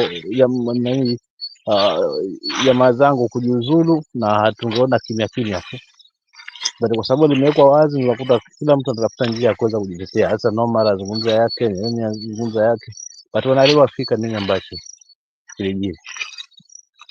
Mimi leo nilikuwa na tofauti na mada tofauti kidogo, sababu kuna habari ambayo nimeweza kuifuatilia ya kijana mwingine huko Mombasa wa Kikamba, ambaye anadai kwamba yeye hajawahi kujisajili masuala na kupiga kura. So alichukua kitambulisho 2016. Sasa kwa sababu ya kusikia niko kadi, akaamua pia naye ajitose haswa kwenda kuitafuta kadi hiyo. Sasa cha ajabu, alipofika katika ofisi za IEBC akapata kwamba details zake ndizo zinatumika na jina la mtu mwingine tofauti kutoka northern part of our country, huko kwa ndugu zetu wa Somalia. Kwa hivyo jina lake jamaa analitumia, lakini details zote, ID, everything ni zake, kwa majina tuna mpigaji kura si yeye, na ashajisajili majina ndio hiyo. Ndio jambo kala linanipa maswali, nini kulikoni? Yani kulikoni, kama pengine haswa hili kama litakuwa ni kweli, kwa sababu nimesikiza pia jinsi ambavyo baadhi ya maafisa walivyojibu wa IEBC kwamba hiki ni kisa cha kwanza na lazima tukichunguze kwamba kwa nini litokea hivyo. So nikawa na maswali, itakuwaje haswa details za vijana hayuko Garissa na ama hayuko huko sehemu hizo, yuko Mombasa, mzaliwa Mombasa, naona, na apate kwamba jina lake linatumika huko. Je, uhakiki wa hii uchaguzi utakuwa upi ikiwa details zinapatikana za mtu mwingine alafu majina ya mpiga kura ni mwingine, sura ni ya mtu mwingine?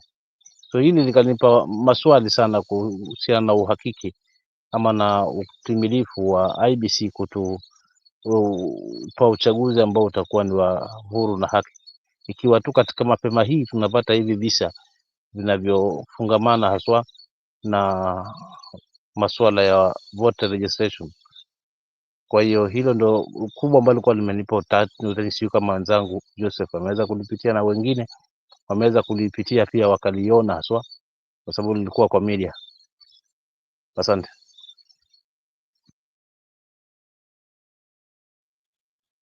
Yeah, msimamo. I also saw that issue ya IEBC yenye Mombasa walikuwa mtu amejipata kwa register na he has never registered. I think the current IEBC imeanza kutupea can I say doubts or something, but we as Kenyans tunafaa ku make sure we push this IEBC to the wall, because these incidents that have started happening, na pia juzi wamekuja kutuambia eti watu waregister upya, then they come back again and say this, so it's starting to become complicated, some issues with this current IEBC. And yeah, sisi as na ndio maana mimi nikawa na wasiwasi sana na hili sana,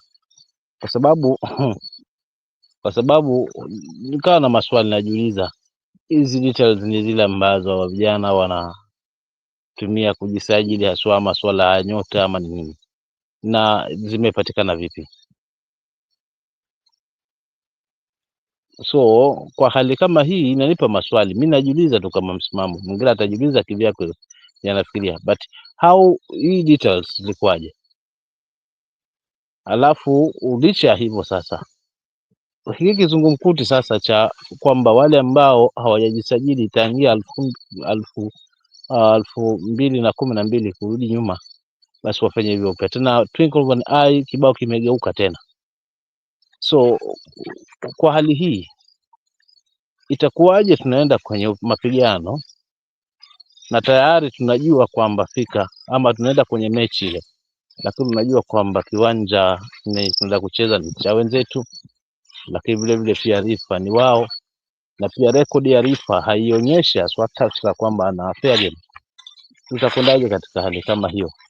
Ninajiuliza tutaendaje kwenye uchaguzi katika hali kama hii ambayo IEBC ina maswali, licha tu zile cases ambazo nimezifuatilia za by elections, hususan ile ya Mbere, mapungufu ambayo niliyashuhudia mengi tu katika pitapita zangu hasa kufuatilia hiyo kesi. Yaani maswali ambayo yanakosa majibu, kwamba kuna kisa kama hiki kwamba jina lake liko sehemu fulani na linapatikana sehemu nyingine ya kituo kingine cha kupiga kura tena mbali. So vitu kama hivi vinatupa tafsira gani? Swali langu la leo ni je, viongozi wetu wamejipangaje katika hii swala la IEBC? Kwa sababu wananchi ndio wamefanya maamuzi yao, fine, but katika hili nalo wanaamuaje katika hili? Wako tayari kwenda na hii tume? Na kama wako tayari, je, wanategemea nini ili hali wanafika kwamba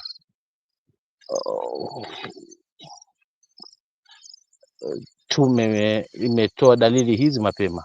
So wanajipangaje? So nategemea kusikia zaidi hasa kutoka kwa viongozi wetu, lakini pia vile vile wananchi pia na sisi tukaweze fungu letu kwamba ikibidi sasa basi itabidi tujitokeze sasa ku demand kwamba mabwana waende kwanza na kuwa na mpangilio ambao utakuwa ni thabiti zaidi, ambao hautaonyesha hivi vimbwanga ambavyo details zinapatikana ni za mtu mwingine pande nyingine, na sura ya mpiga kura na jina ni la mtu mwingine pande nyingine. So kwa hali hii inatuonyesha taswira kwamba ukisikia nitashinda peupe na usubuhi tena breakfast kabla ya lunch, je, ni haya ama ni yapi? Mimi niachie pale. Kuna kakaangu hapa wa Mbavuni, Alex, pia nimemwona arudi haswa atuambie maneno mawili, maana sina ukaaji wa sana leo. Joseph, any comment on that about what is happening with the IEBC? Do you think that the opposition and even other leaders who are not hawawezi kuwa manipulated with IEBC, should all of them together with the citizen keep a very strong eye on IEBC? Because we can clearly see that it's being driven by someone. Anawaambia fanya hivi na hivi, wanafika mahali wanapata wamejicontradict, then they come back and tell us this. So yeah. Asante. I want to greet Annie. I've seen her in the comments there below. Najua I call her the mother of violence. Anapenda sana akisema psyops. Unajua yeye akisikia mambo ya psyops anafurahia sana. Kwanza saizi mmefanya afurahia kabisa. Ndio hata anauliza zile swali anauliza juu anapenda mambo ya psyops. Psyops ni ina deal na mambo ya the hidden agenda. So what I'll clearly say is sijui msimamo huyo jamaa alipatikana, sijui kama Varari ataniambia huyo jamaa hakuwa amechukua kura, si ndio? Alikuwa na ID lakini hakuwa amechukua kura, si ndio? Ilikuwa inasemekana ama alikuwa anasema nini? Hakuwa amechukua kura lakini ID nayo alikuwa nayo. Sasa makosa ni ya nani? hapo ukiulizwa. Si makosa ni ya huyo Mkenya, kwa sababu alichukua ID. Huyo ni mtu aje kuwa kutaka kujua vile Kenya mambo ya uchaguzi inafanyikaga, ama kama yeye atakuwa part ya vile uongozi inachaguliwa Kenya. Kwa sababu mimi nikiangalia, mimi yangu nilichukua kadi na nikachukua voters yangu, na nikienda kuangalia kwa register yangu inanionyesha pale nafaa kuvote, and it is still intact vile inafaa kuvote. But there is people who took the ID cards na wakataa kufanya nini? Kuchukua their voters card. So what does that mean? Ukikataa kuchukua voters card yako inamaanisha nini? Inamaanisha ile ukora inakujaga ya kuizi wa kura, jina yako itatumika na mtu mwingine pahali pengine kukupigia kura wewe.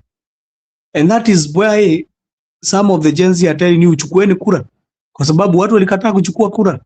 Alafu mtu anakuja kupiga kelele, hapana, sipati kura yangu, mara inapatikana Somalia, mara kura yangu inapatikana sijui wapi. So hii ni mambo tu ya watu kukua na mambo ya kupenda tu kukataa kukua a voice. Na ndio ulisikia kukiambiwa, unajua kuna watu walikuwa wanasema mimi siwezi enda kupanga laini, siwezi fanya nini. Lakini I think kama kuna kitu Ruto ameweza kufanya vizuri kwa hii nchi ni moja tu. He has really worked on making Kenyans suffer. And the way they have suffered, it's not only the people who are living in problems or poverty, as people say. He has touched across all the sectors. Ameguza sectors zote mpaka wale matajiri.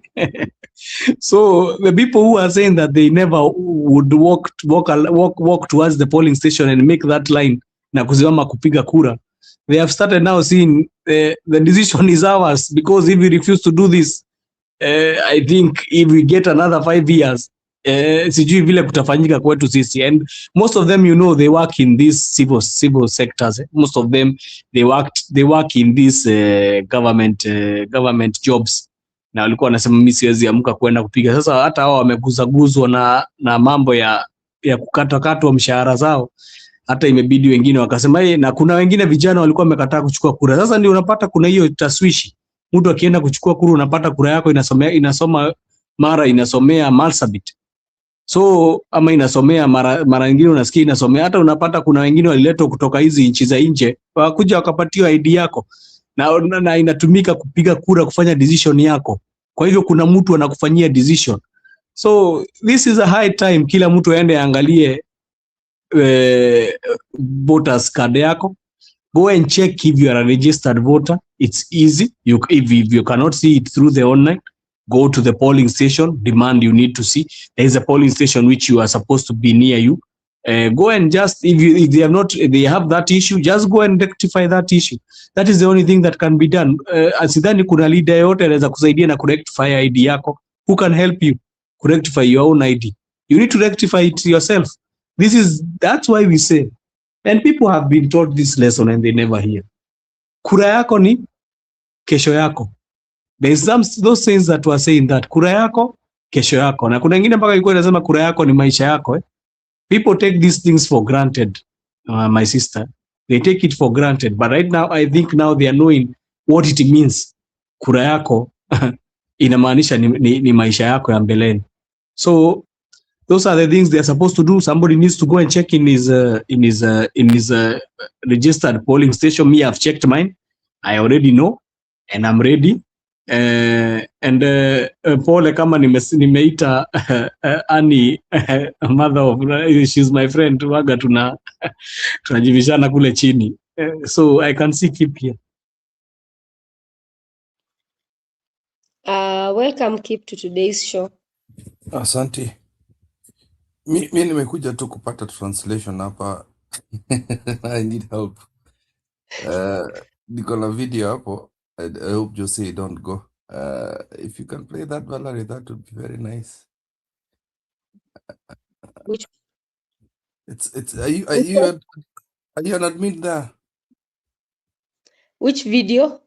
I've just uploaded.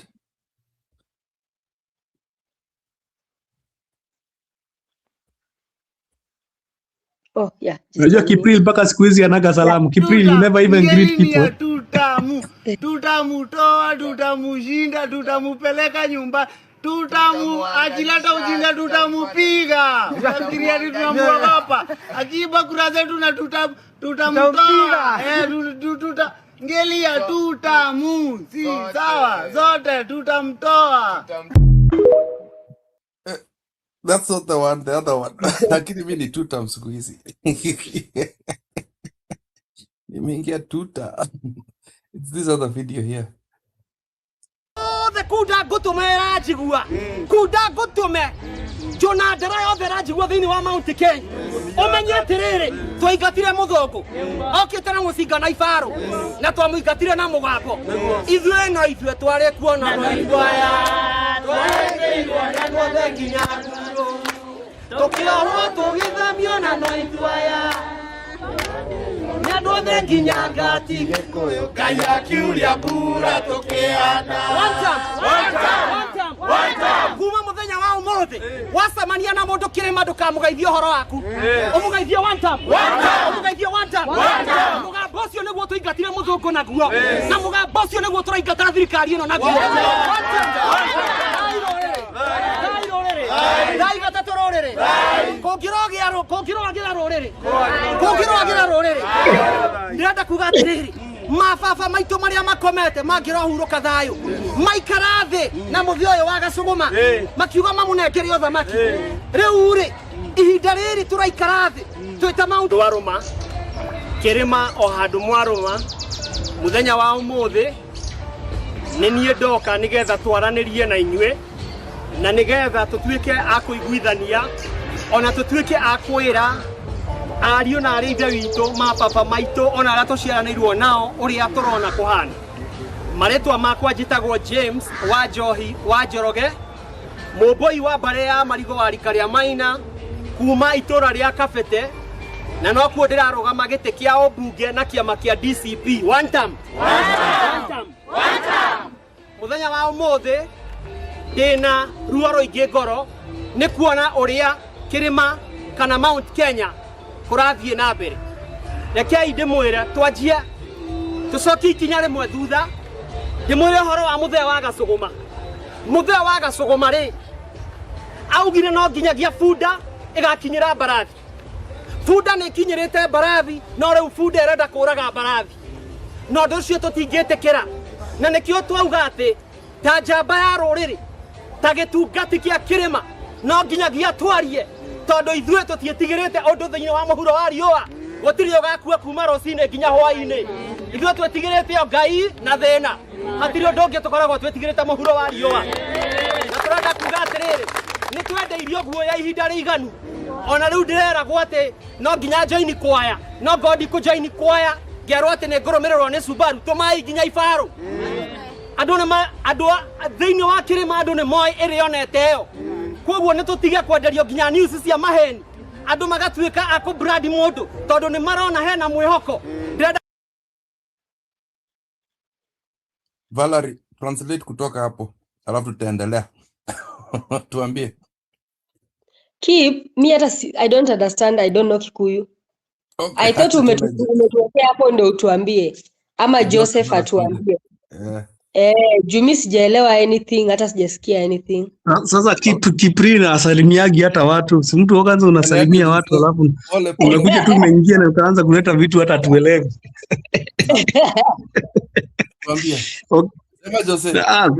What is practically saying? It's practically saying that the Mau Mau chased the Mzungu with only words. When he had Vifaru, you know Vifaru, what is Vifaru? And they had the Vifaru and they had the guns and what, but they chased him with only the voice. Then he continued and said that if you meet somebody in Mount Kenya, you'll be greeting them one time. Don't be greeting them, how are you? Just be telling them one time. Then he continued, I think, what others did he say? He said about, what else? I think just that. He was talking about this government and now they are saying they are going to send Subaru to him. He had been told that he's to enter the two-term choir but he refused, and he was told that he's going to be sent Subaru. And he's saying he has told them even to send for him the Vifaru. He does not care. And he has been saying that this choir of Tutam has been threatening people in Mount Kenya and what they are going to do to them if they are going to continue singing this one time. And also today, it was very unusual. I don't know if you saw, it's called who? This guy, this part, I call him Avocado because of his face. His face looks like avocado. His name is Cherargei.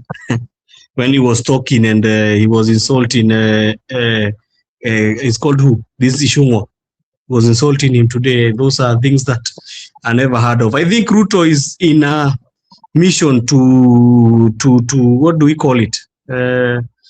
For damage control. I think the damage is too much that he's now trying to do damage control.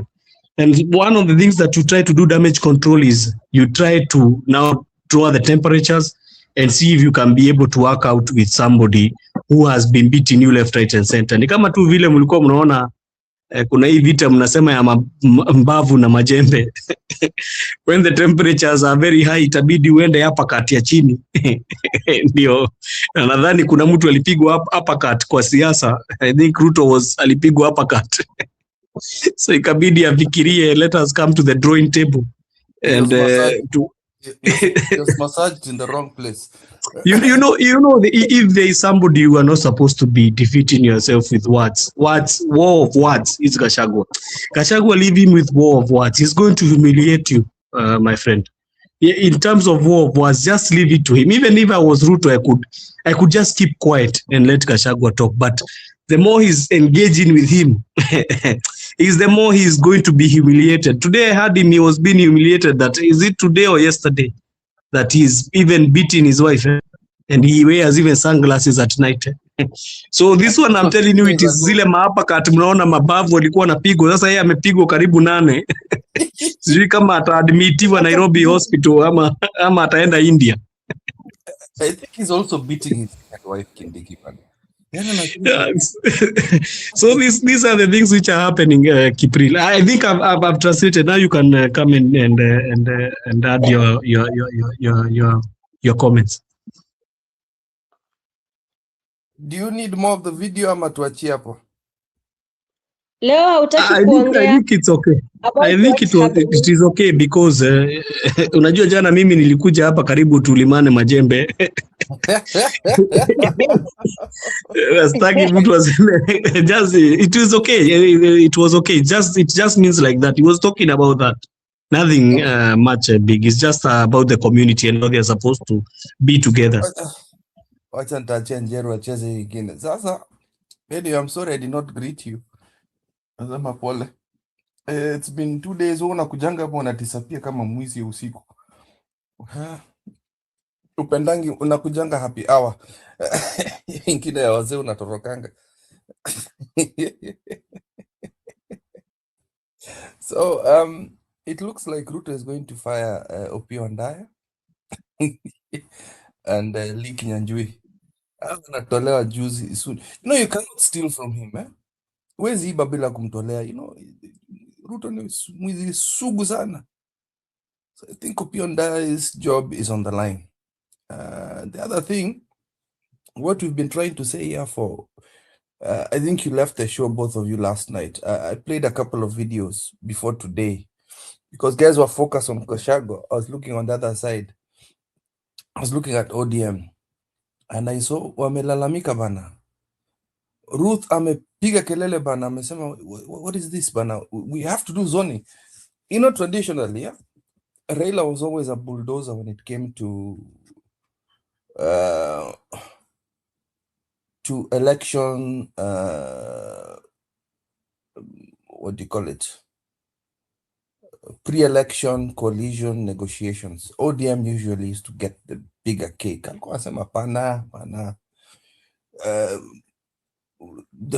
Look at this. Look at it this way. When Wetangula and Madividi used to come with Raila, how come they did not zone it? Raila aliambia kwenda huko, I'm coming to Western. There's nothing you can do about it. There's nothing you can do about it. When it came to the coastal region, aliambia msishike hata msituputu, you know, like the kind of zoning that Raila, you have to remove your heart to that old man. The kind of zoning calculations he had when he was doing coalitions was nuts. So these guys thought they're dealing with an honorable person. Ruto ashafunga ofisi Homa Bay. Do you know that? Ruto has literally opened offices in Homa Bay.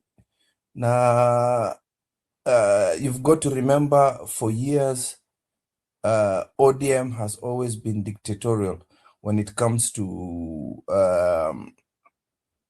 which candidates you're going to push. So wale watu walikuwa wamekatazwa. You can click on that image, Valerie. It's an image. It's not a video. I'll continue talking. It's an image. So just imagine, yeah, for years, for a lot of years, whether it's a very big post and it's very many offices, this is just one. For years, ODM has dictated which candidates you're going to place there. Mtu anakuja anapatiana pesa. They're not chosen by the people. So trust me, if UDA comes in and says, oh, you can file a new candidate here, and possibly it's actually the candidate the people actually prefer, what do you expect to happen? What do you expect to happen? Obviously, they're gonna go for the UDA guy. So Alex, wacha uchokozi. Happy hour.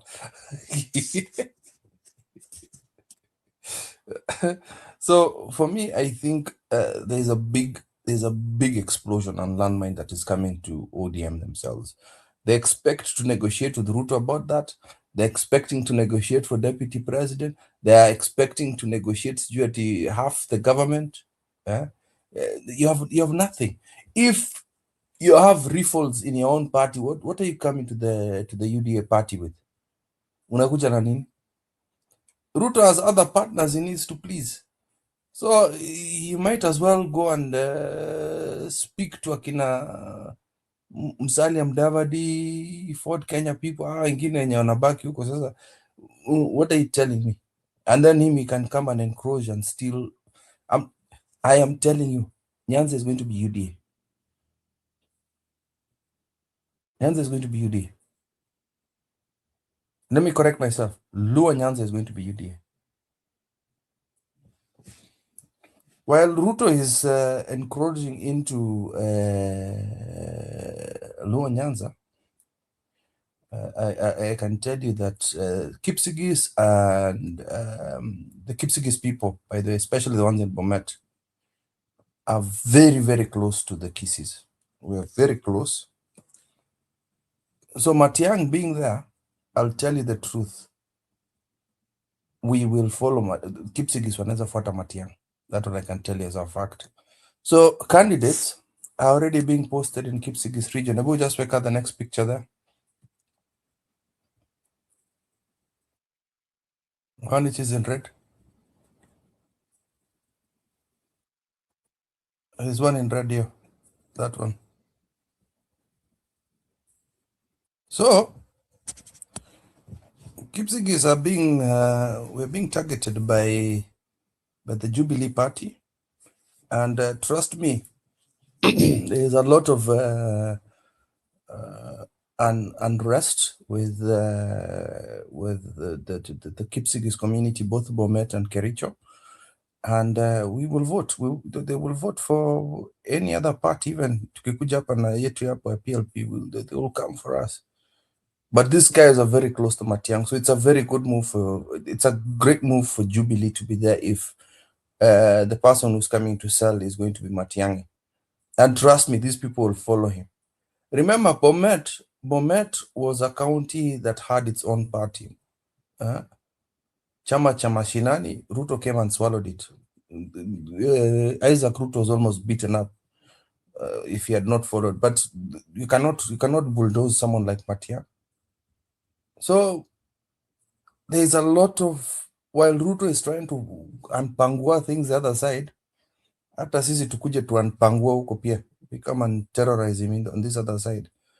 So where he's going to think he's going to gain, we're going to gain. Na niliona walienda kutukanana huko Kilifi. So I'm wondering when the rest of sorry? Yeah, I saw the same, Kina Ishungwa, Mvuria, and yeah. Yeah, so I'm wondering when the united opposition is going to start coming to Misimamo's side. Those people need attention. I'll be honest. They need to be seen as being loved. Rigiji alikuja tu once akasema cousins, hi cousins. Mnafaa kurudi huko na hiyo vitu yenu ya cousins bana huko kwao. Because you can see UDA wants to also take over the coastal region. That is why this zoning thing inaumiza kichwa sana. So I predict, this is my prediction. My prediction is this marriage between UDA and ODM is not going to last. It's not lasting. It is not going to last. Because you've been warned by the Sifunas, the Babus, so mlikataa kusikia, mlienda kukula mapesa huko. Now you're crying wolf now. It's too late. Ruto ashafungua maofisi.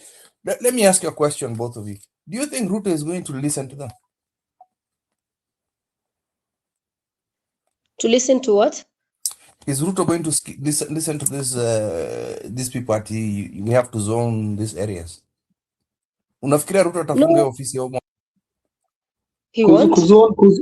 Kuzone aje Kiprile, umesikia bad girl leo analia. Unajua bad girl? Bad girl leo amekuwa kilia. Amewekea watu wawili wa UDA. So I can tell you one of them. You know one of them is who? Who? Jakakimba.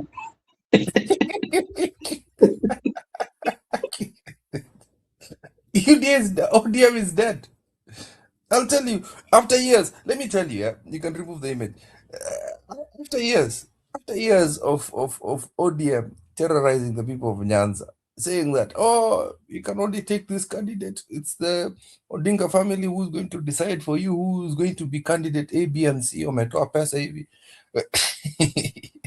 obviously.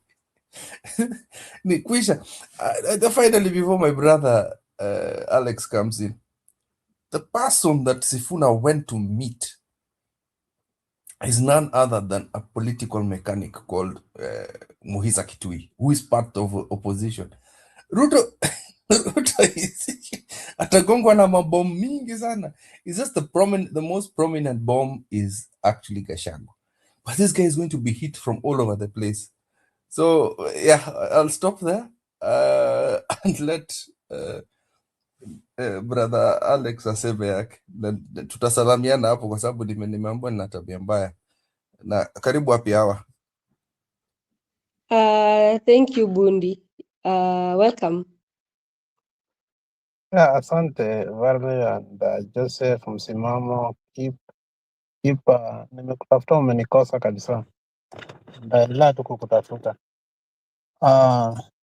I wanted to comment earlier the issue nani alikuwa amesema, your initial question which was about Gachagwa's current rhetoric.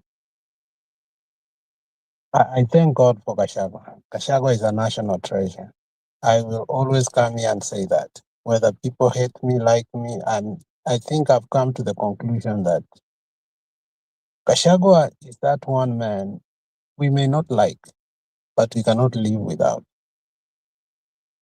Currently, if Gachagua was not in the political scene, I don't think Ruto could have had any pressure to even call these young boys that he called and, theatrics ya kufire them, resigning, taking them to DCI, arresting them. The only reason Ruto was able to act and behave as if, he is, punishing his own kinsmen was because he fears Gachagua. That tells you that Gachagua has basically inherited the role that Raila had, and that we gave him. That role was basically given by Mwananchi. If you look at the media all over today, the question is, if Gachagua, we don't want him next to power, why is it that all the media from Kiswahili media in 7 o'clock, 6 o'clock news, kuna zingine ziko sijui zinaitonga TV 47 ziko 8 o'clock, kuna zingine ziko 9 o'clock, ziko 10 o'clock. The beginning of the news and the person they are trusting in regard to information about the current saga and the oil intricacies that we are having in Kenya's Gachagua. Why are we listening to one person? Why is the media singled out into just saying Gachagua said this, he alleged this, ABC, and of all things, why would a whole institution of intelligence, instead of knowing that somebody has committed something beyond what that institution accept as a code of conduct, why would they not even go and arrest him and they give a presser later on and the reasons they have actually and investigate? Because if you look at some of the allegations, and more especially the last allegation that Gachagua said, he said, yes, all this was acting. However, when the actor realized there was physical, tangible money that he was not aware, all that money, once it was paraded to the media, he couldn't accept that to be the exhibit. That money vanished. The reason Gachagua is not being arrested is because the honest part is the only man who has stood and said the person who has stolen and taken the money is William Samoei Ruto. The DCI knows it is William Samoei Ruto. The media knows it is William Samoei Ruto. Oburu knows it is William Samoei Ruto. Wanga knows it is William Samoei Ruto. The Supreme Court knows it is William Samoei Ruto. But nobody, the fourth estate is not interested to unfold this through actors. It is coming to only the truthful man who can be able to be part and parcel of resolving this mystery. The good news is the mystery is half solved. The mystery is half solved. If you look at the latest news that was 10 o'clock, and I watched it about 45 minutes ago, one of the things that the media said was, in 11 days, we were going to have a shortfall of fuel. And that is relatable and acceptable because when Iran decided to close the ooze of nini inaitwa nini, you can remind me vile inaitwa. Strait of Hormuz. Yes, many countries are suffering consequence of that. Let me remind you of something. A couple of years ago, two things I want to remind you so that you can know whatever is going on, it's even of a lower scale that we shouldn't even worry because what was to happen was even of a bigger scale. A couple of years ago, we saw the ambassador for Iran, and for some reason, strange reason, the president of Iran came to Kenya for a tour, and we signed some deals, some trade deals with Iran. And it was not a high-stake meeting. For a very long time, you need to know that we are part and parcel of countries that has been buying, Iran oil through the back doors. Through Okay. tea. Through tea, Yeah. we send them tea. Moi did that deal. Yes, you're correct. Yeah, we've been Moi doing started that for a very long time. And you have to remember that when all this has been done, the West never punished Kenya at all. And it's quite intriguing if you ask yourself, why would Kenya defy, but it was never punished? Now, if you want to know that Ruto is not doing anything less than what Uhuru did. A couple of years ago, just before 1 year before Uhuru got out, there was the issue of all of a sudden Ruby's CEO was fired, and not only fired, he was sent out of the country within, was it 2 hours? They said 24 hours, but he was deported. Why was it so? Gachagua said today, hii ni vita ya watu wakubwa. Kama ulisikia hiyo, hii ni vita ya watu wakubwa, hii sio vita yetu. Pole jana nilifikiria hao watu walikuwa wanatutetea, but it's a deal gone wrong. So if you see how the authoritatively the prime time media has reported this evening, this is what it has said, or yesterday evening. It said, Undanyi got this memo, which actually is documented, that in 11 days, this is going to happen. We are going to completely, all our oils are going to be depleted and products if we don't do something emergency. Now, the G2G, the person who we contract to do that, looked at our face and refused to give us oil. And the reason is very simple. When we went from the petrodollar to paying in our own currencies, and as you know, in the last few days, the crude oil has risen from where it was about $50 to almost 130. I think, if I'm not, somebody can correct me. Where would you rather trade? Is it whereby, because if you look at how the currency, let's take the exchange rate classes right now, how our exchange rate is pegged to is our interest rate, which is very poor, our inflation rate, which is globally one of the worst, and we keep on lying, our trade deficit, and our balance budget.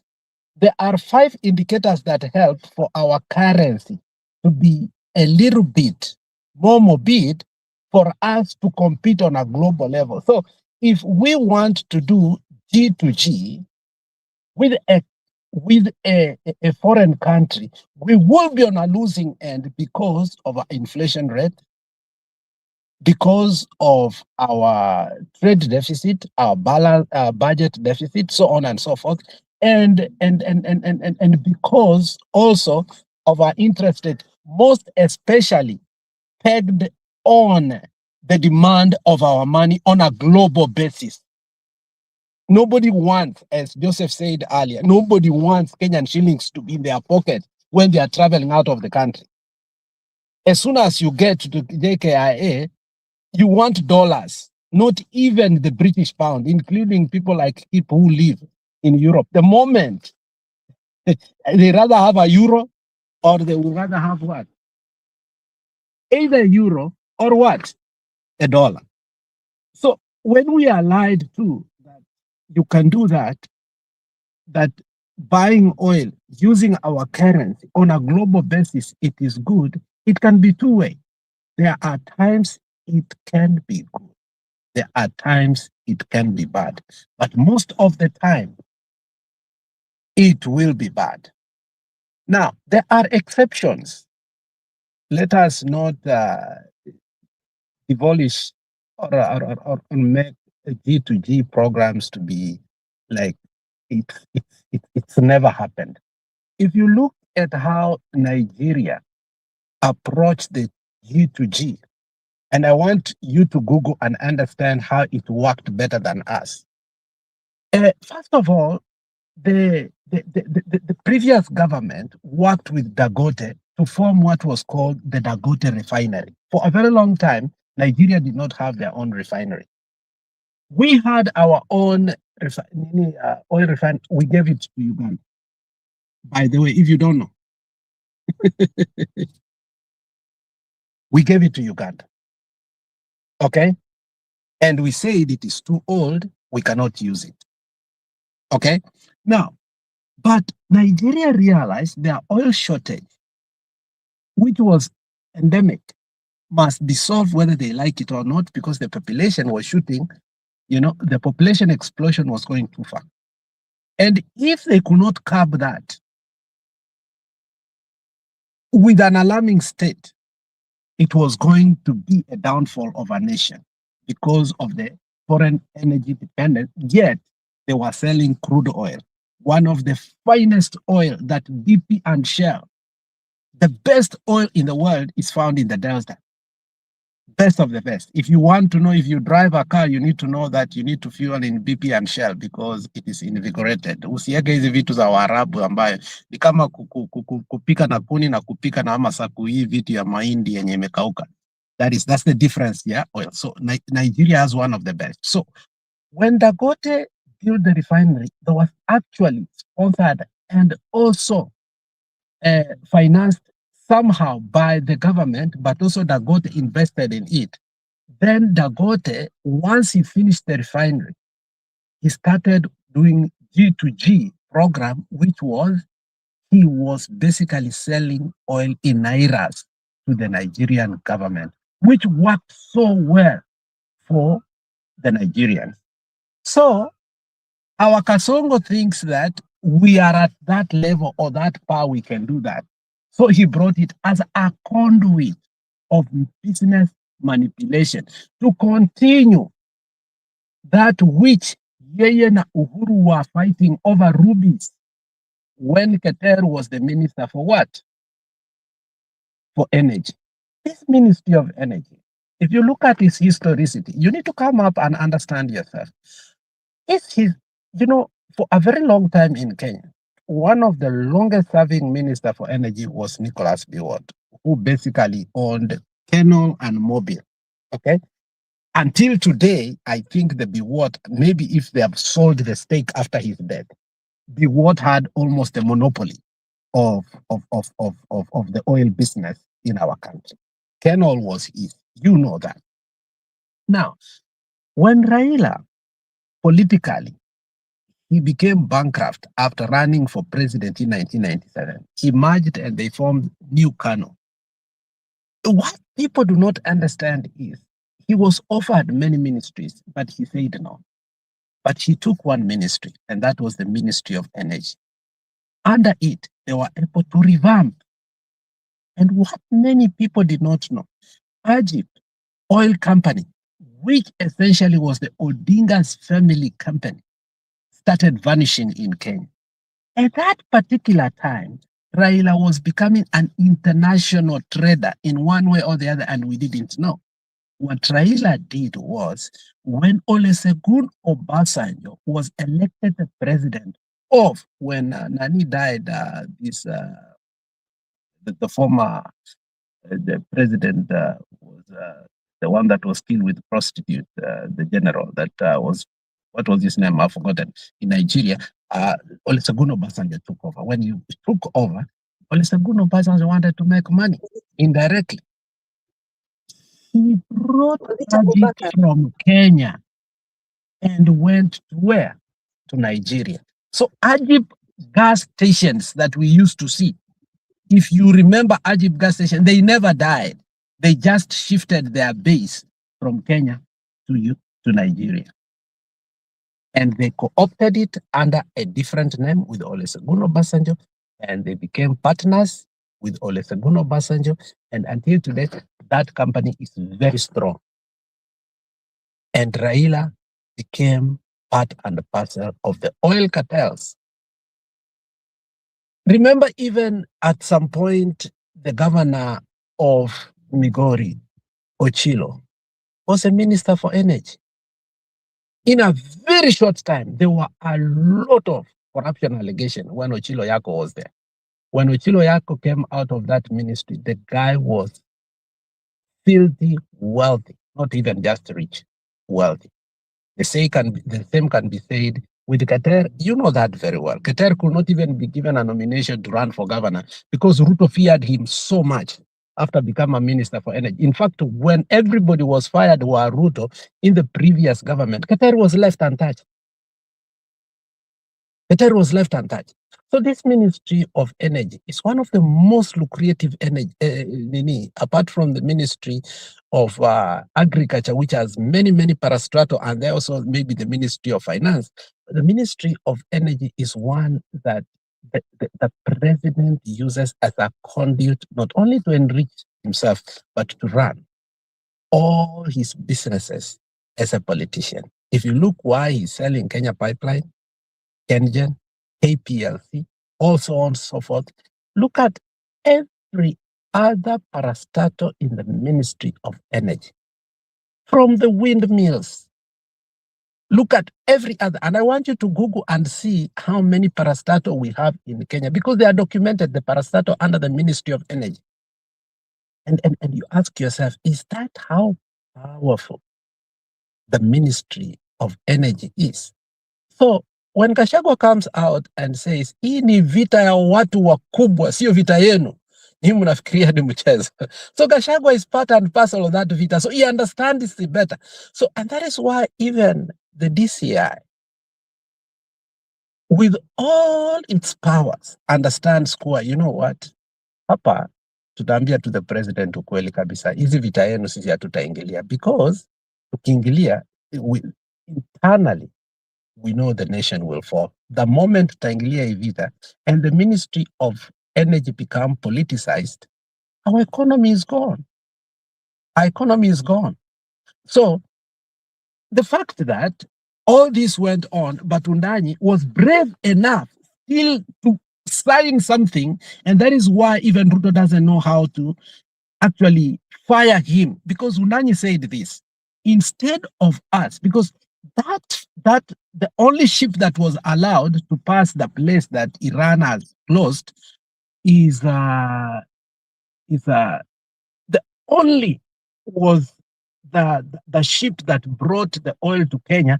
When they measured, Kenya Bureau of Standard measured the oil, they found it was even below substandard, but still it was allowed. Because of what? They had created what Ruby's created last time, which was artificial. You know, reducing of energy artificially so that the prices can go. If you, I think you remember by 30 to 40, I mean 20%, something of the sort, what they were saying, and it's about to shoot to 50%, I think, in the next 2 weeks, only to profit speculators, you know. So I think it's a fight now between Ondanyi and the president and the people who are saying, you know, you cannot eat alone. Where it has come to, if it is eating, we must all eat, or we must all die. So in vita ya watu wakubwa. And Gachagua understands. And how Gachagua is getting this information is because, obviously, he will be a beneficiary at last. Whether he's a beneficiary or not, let us understand. What Ruto is doing to our country, if we are not careful, we may be enjoying the politics of it, but to bring our country back when Ruto is gone, it's going to take years. It has taken Nigeria a long time to stabilize its oil. If you look at Nigerians, the tuk-tuk, pikipikis, and the cars, the way they line for oil, petrol, and yet they are oil-producing country, it is pathetic. And I think we are going there if we are not careful. So it's a high time we must decide if we will keep a person who essentially is doing business in every sector, or we will get to a point where we say enough is enough. I think even the people who are now working with Ruto have come to a point they have come to say, you know, even if it is to eat, hatuwezi kamua beyond whereby tunafikiria ni maziwa inatoka na ni uzai inatoka. I think even them, they are scared that this kind of eating is abnormal. You know, hata ukishika mtoto mkono, uko na nguvu kumuliko, lakini uwezi mshika na nguvu because hata damu inakataa. Naturally. Unless you are so abnormal, ndio unaweza shika tu mtoto na umvunje mkono. But naturally, you cannot greet a child with a hard fist. And I think it is nature protecting us now versus the eaters. It is not their appetite or their greed. It is nature now coming to force and saying, look, beyond here, this is not eating. This is we are massacring a country. And that is the current situation that the Ministry of Energy is facing, that there is nothing legal that is being done, everything. Wandanyi was put there to be a peddler, but I think he has reached the point he cannot be a peddler anymore. But can he resuscitate Kenya? Not under Ruto. Thank you.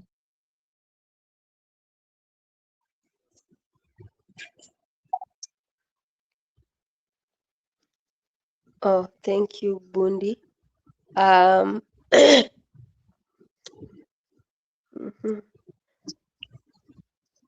So, Bundi, as Joseph had said earlier, I think you also commended. You are the same person as LX Media. LX Bundi is still LX Media. Let me clarify something that Alex has said that I had made our viewers lost kidogo. It's about the Iran deal, and that Iran deal is the time that I have even gone back and reconnected everything that happened. And it's very good that I always say Bundi is here. When he's pumping knowledge, we always sometimes need to keep quiet so that we can be able to. Huko umezaliwa. No, si kuzaliwa, si mambo na kuzaliwa. Unajua international things, international things keep, you can follow them even. No, I was talking about the Iran deal. You know, the Iran deal, I had not watched it. I had not taken it from that perspective. And now is when I'm starting now to realize the whole agenda. And it's true because, you know, one thing that Alex has said, the Iran... By the way, we are very good partners with Iran, Kenya. Yeah, that one. I don't know how I had forgotten about that, because I know we export the tea to them. That one I quite know. So I was saying about, I had forgotten about, you know why I have rephrased what I had said is because, or I want to reback what I had said is, according to the G2G, it happened in terms of, you know, Iran, they have been having sanctions. And they can be they traded with whatever they could have been able to trade, because, you know, they needed that financial capital, because, you know, what they have been doing, they have been trying to rebuild how they can be able to protect themselves from the so-called invasion that was to happen, as they were thinking, by the US. So in terms of what Budi is saying about Kenya, the oil coming from Iran, I can categorically say that one is true. That is true. Whatever Budi is saying is true, because I can tell, because with the news that I've been studying and the events that I've been studying, not only now and even the past, even the one he said about the year that they came to have that deal.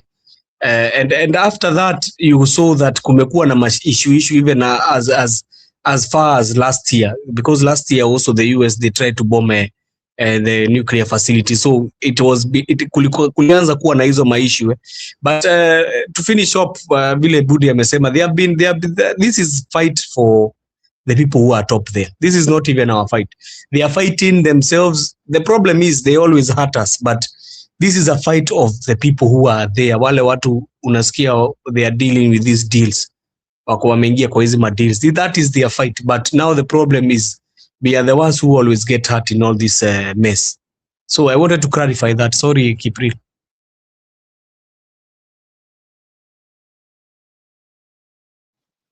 Oh, why apologize? It's a good point. Don't apologize. You know, the most intriguing thing in all this saga, the US and all these countries, they go and in the UN and they give Iran the most strict sanctions.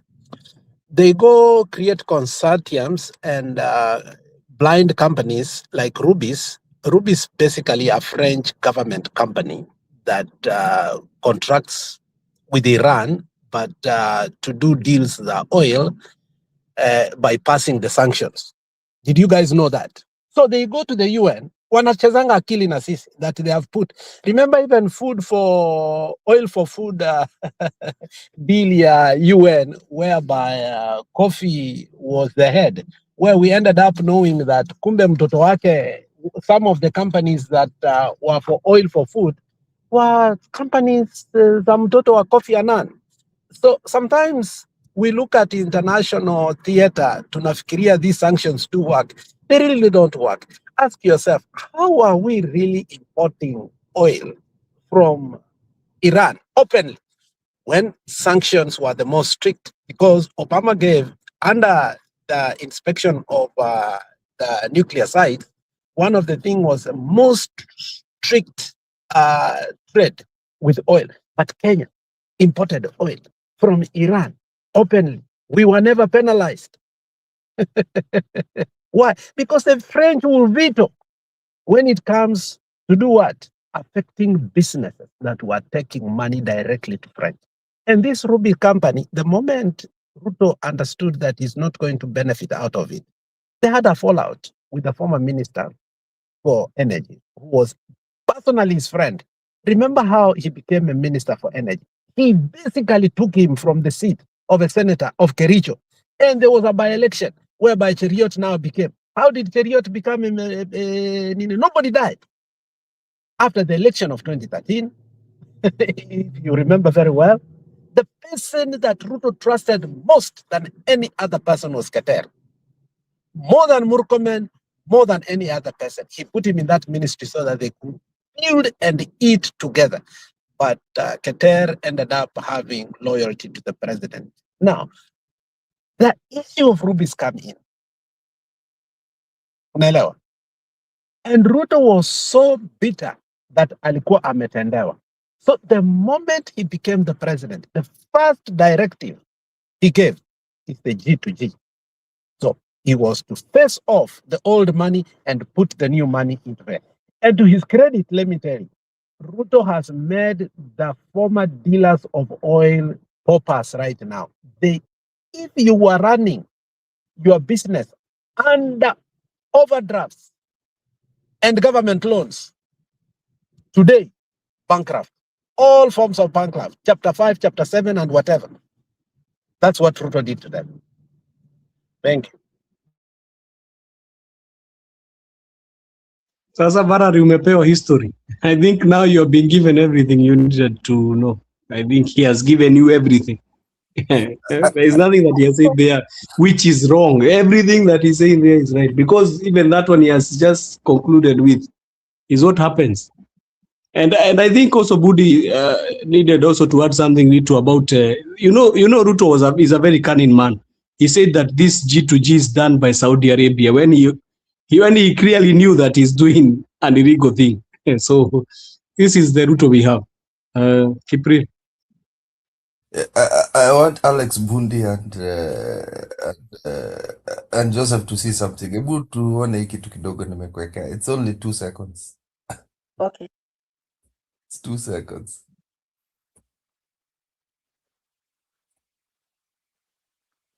Fire. Ni fire si fire. Ni noma si noma. Ni noma si noma. Ni mbwekse si mbwekse.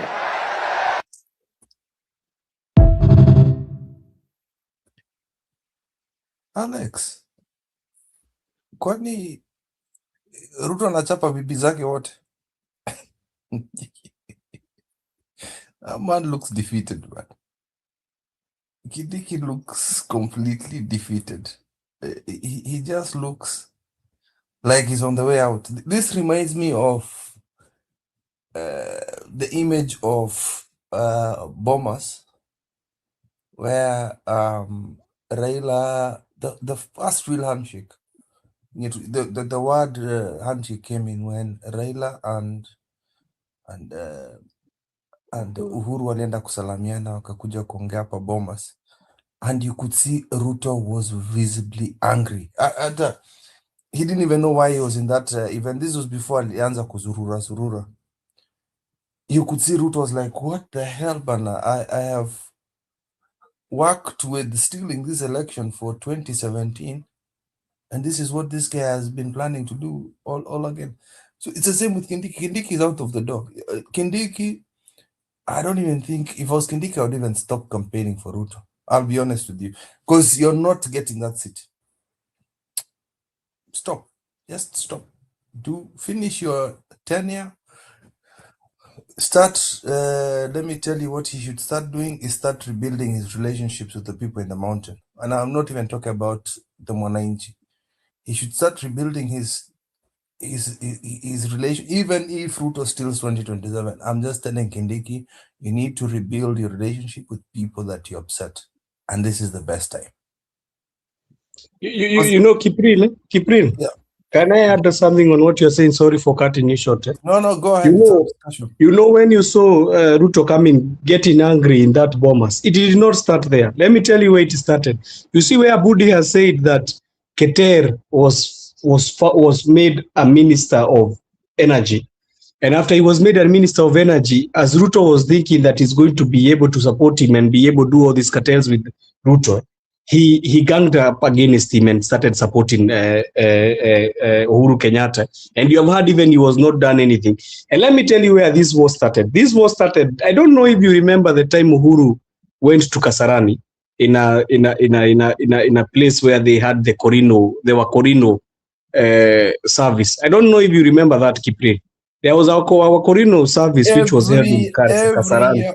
Every year for 10 years. Every year for 10 years, Uhuru used to go to our Corinos. Yeah, but that day he came when he was very angry, and he talked about the people that Ruto had placed. You know, Ruto after 2027 election, 2017 election, he placed people strategically who are supposed to be the people who are supposed to be his foot soldiers, the likes of Akina Kemani Shongwa and others. Because even when Uhuru was talking, if that clip can be played for Varari, I hope you can find that clip. You will see the people who are being shown by the camera when Uhuru was talking. And he was very angry. I've never seen Uhuru angry. I can find it. Yeah, you need to look at it because that day Uhuru was very, very angry. And I think that is where all these deals that Budi is saying, they had Ruto now had started saying, "Sasa enough is enough." Uhuru, Ruto and Wakorinos. Yeah, Uhuru Wakorino. You cannot even know Uhuru in Kasarani. Uhuru in Wakorino's Wakorino event Kasarani. That and I think you'll find one with the subtitles because he was talking in our language and he was very angry. I can tell you. If there is no subtitles, I will explain because that is where the rain started beating the government that was called Jubilee, and it had started before, as Budi had said, but now that one was the ripple effect. And I'm telling you, that's why they can never see eye to eye. Now you're being given the education by Budi about all the workings they have been doing. So I think if you see that video, you can play it, please.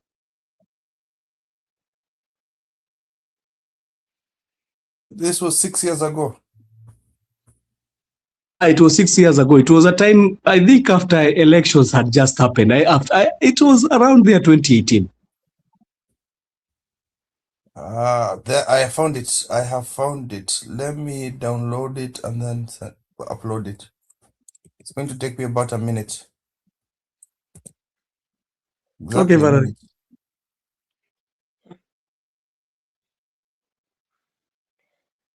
Oh, before Kipril uploads the video, I can see in the comment section, Njay is saying we are always quick to judge US for wanting oil.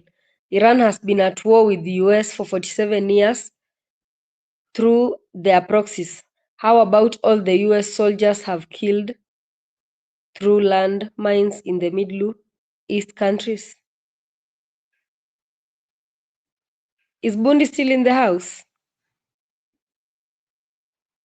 I mean, the issue of Iran and its oil and America is a long history that if he wants us to debate, he can come here. You know, so nobody comes to your country to tell you you dethrone a leader, then you put a Shah, and that Shah becomes a puppet of the West for years, and finally they had to take that Shah out.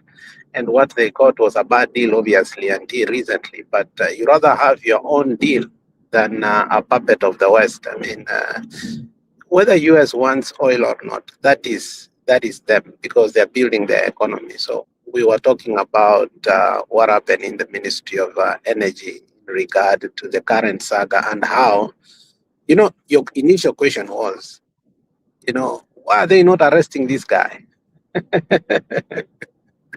They're just issuing threats. And I'm telling you, this is not a war of Gachagua only. This is a war of powerful people, old versus new. People who own the means of production of the country.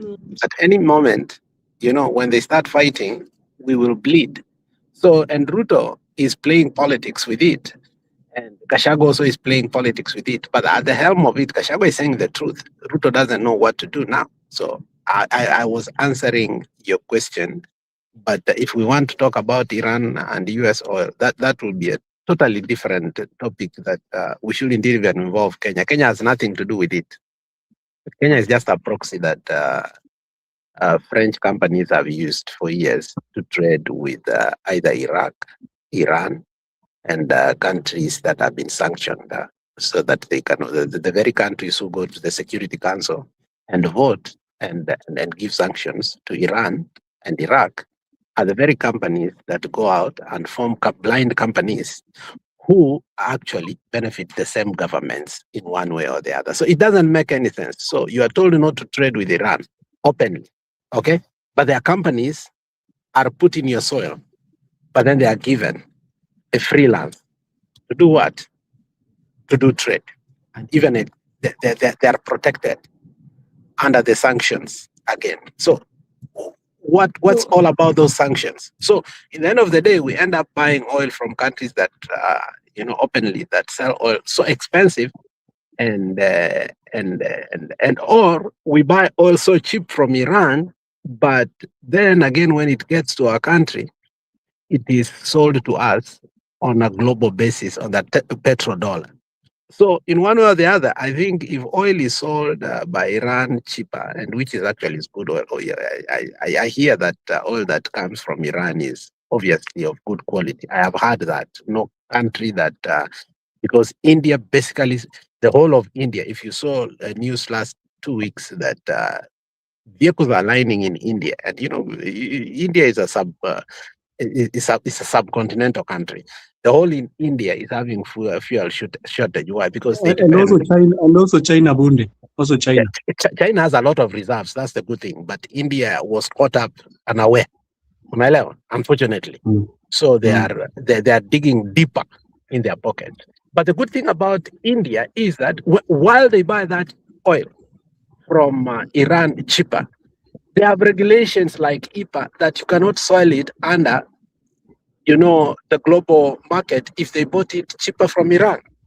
So you're not going to go sell it how the crude oil. And so they have a way of coming in to harness the price with the transportation and the cost and the profit, which is standardized. The profit is standardized. It cannot go beyond a certain level to make the economy more like the energy sector more affordable. If you look today, the energy sector in Kenya is one of the most expensive. Okay, our corporate trade taxes and our energy makes all foreign investment almost impossible. Okay, and those are the two things that actually attract direct foreign investment. So if you look today, moto yangu mimi uko Kisii tikai ati ni security lights peke yake huko nje. Sometimes napata APRC slapping me with 20,000. Ama they don't give me my bill for 2 months, alafu wananipea months ya bill ya 4 months, and then what do? Wananiambia kuwa we don't have papers to print all the time, so we leave you 2 months, but then we bill you 2 months ahead. So what we are saying is that if we are buying it that cheap from Iran, and the foreigners who have actually made Iran sell it cheaper to us because they have given Iran sanctions, so Iran is basically doing illicit trade with us. So we shouldn't again at the pump pay the price that is standardized by the petrodollar, because standardization of the petrol at the pump is because of the crude oil is sold by the dollar. Okay, and the oil industry is a petrodollar industry, and anybody wants to come out of it is almost impossible to come out of petrodollar, and that is what Nani said earlier. My friend Joseph. The problem of the BRICS country, when they're asked, what is your assets? China, Russia, South Africa, Brazil, they come up and they are saying, oh, $72 trillion again. If you want to come out of America, why again use their currency to value all your wealth? That's the dilemma we're having. The dominance of America. So we are not criticizing America. In fact, in one way or the other, it has stabilized the global economy in one way or the other. Without America being a player in the global level, I don't know how actually we'll be trading currently with China manipulation of currency on a daily basis. America, what it has done is how it has dealt it with its interest rate. It has been fair again to the global basis. Whether it is to their interest, but at least it has stabilized the fluctuation of global goods like oil. That tukubali tusipokubali, it has played a lead that has stabilized the economy. But when it comes to sanctions, so on and so forth, it becomes difficult because again, they put sanctions at the benefit of themselves so that they can buy oil illicitly, and we are not allowed to buy the same oil. So, Alex Bundi, what you mean is that the veto power given to the 5 permanent members of the UN Security Council, they are kinda using it to exploit Iran.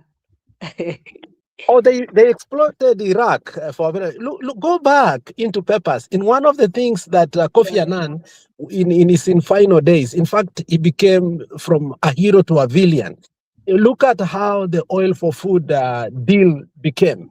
The Western countries, more especially those who have the veto, the 5 permanent countries that had vetoes, meddled in it. Okay, look at the papers; they are handside. Just go to Wikipedia and see. Oil to food, and look at Kofi Annan, and look the involvement of American companies again who benefited from it, and yet it was a humanitarian ground. We will only sell oil so that you can get food and medicine. But under that program again, Saddam acquired more luxury cars than any other leader in this world. And again, to add on it, what I would say, not only touching, I don't want to touch on what Bundi has said because he has said wacha nimalize haka Kipril weke video. Nilikuwa nataka kusema the Iran war, Iran war is very, very, you cannot, that war is very, it has so many aspects. You cannot be able to say which aspects because in terms of Middle Eastern countries, it is different. In terms of the interest of Israel, it is different. In terms US interest is different. So it is a very difficult war to be able to. That one needs, if you need us to explain, that one needs, we take like more 2 or 3 hours to explain. That one is, but Kenya is not in that whole thing. The way Budi is saying, we are just a proxy among us this war. So Kipril, thank you. Okay, let me play this video, Kipril.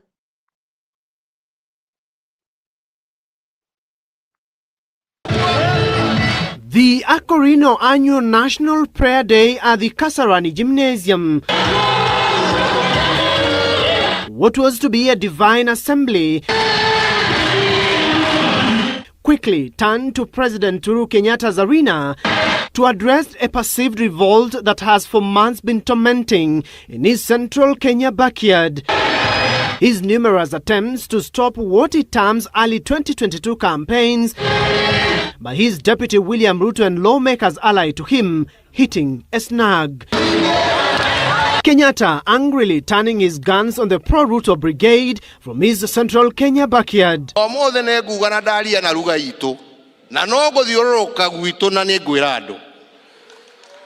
Mikoreno tuthurite tureta siasa matigecirie nie ndikihe kiao na matikundũgamia barabara ĩrĩa ndĩthondekeire ĩrĩa ndĩrenda gũkinya na kũrĩa ndĩrenda gũtwara andũ aitũ na kũrĩa ndĩrenda kũmakinyia nie ndiaheirwo kura nĩo nie nĩ ndĩ ndamacarĩirie kura inyuĩ nĩ inyuĩ na kũrĩa ndĩrenda gũtwara andũ aitũ na kũrĩa ndĩrenda gũtwara andũ aitũ na kũrĩa ndĩrenda kũmakinyia nie ndiaheirwo kura nĩo nie nĩ ndĩ ndamacarĩirie kura inyuĩ nĩ inyuĩ mwanjĩkĩrĩra harĩa ndĩ na ngurugama na kihoto kiu kinya ndikie wira uria mwaheire ni mwaigua andu aitu giko giki gitige gutinda gikingia guku maki. The Deputy President's wing in the Jubilee Party has voiced its displeasure with the political deal Kenyatta entered into last year with his then erstwhile rival Raila Odinga. The deal, dubbed Handshake, has been seen by the Pro-Ruto Brigade as a hideous plan to scuttle the 2022 succession plan in the Jubilee Party. Kenyatta, however, insisting his sole intention was to secure peace for the Mount Kenya region. Na ngocariria andu aitu thayo kuria guothe nguruta na ndige ati andu aitu miaka ingi 50 eguka gutire mundu gathinagio hari ari akahuraga biashara yake na akarima mugunda wake na ageka maundu maria arenda agathomithia mwana wake nikuga ndoigire ndirenda siasa matigecirie ni kundisha mandishaga ngamaruta kinya kou mathiaga tiga one. Kenyatta raining a series of hard tackles at the Central Kenya MPs, even terming them political crooks. Mundu agikorwo we mheshimiwa coka gicagi gwaku wake cukuru wikirire andu thitima na mbeca irio hetwo tiga guku guthiuruka ugitwiraga uria ukaneneha gutire kundu ugathie utari na andu aya atige gutira makinegenia kila siku hapa. Atitone mandikwo gatheti-ini nekio ndatiganire na maundu macio ma magatheti na ma Facebook macio reka turute wira. DP Ruto was present at the event, played a low profile, thanking Kenyatta for choosing him as his two-term deputy.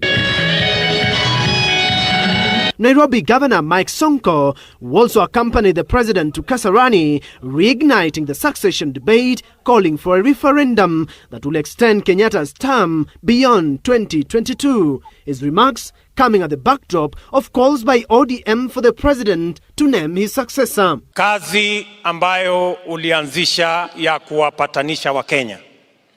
Biblia inatufundisha Mathayo 5:9.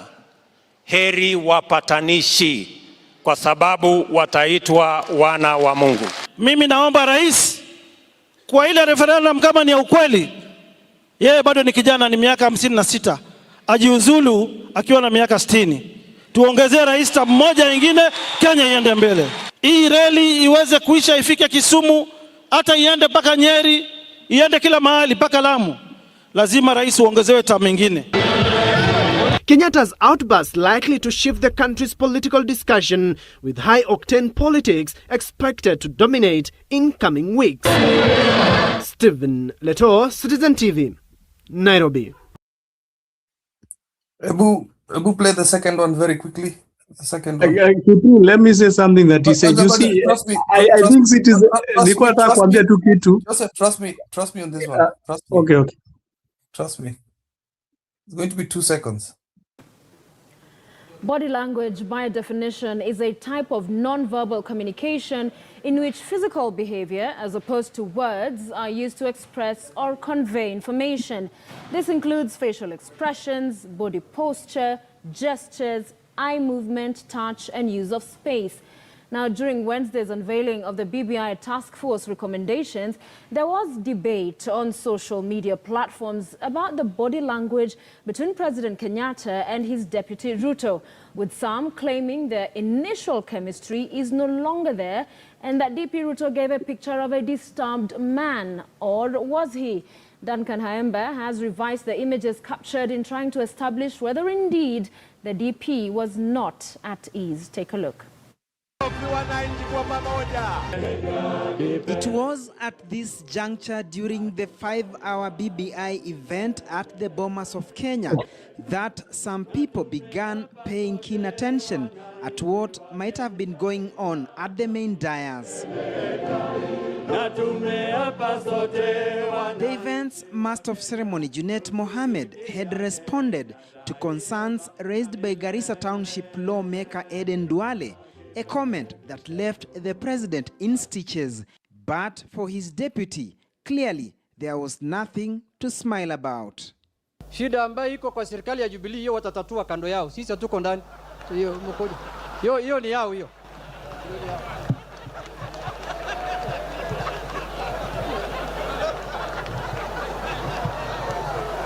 It appears that was not the only time the second in command was not at ease.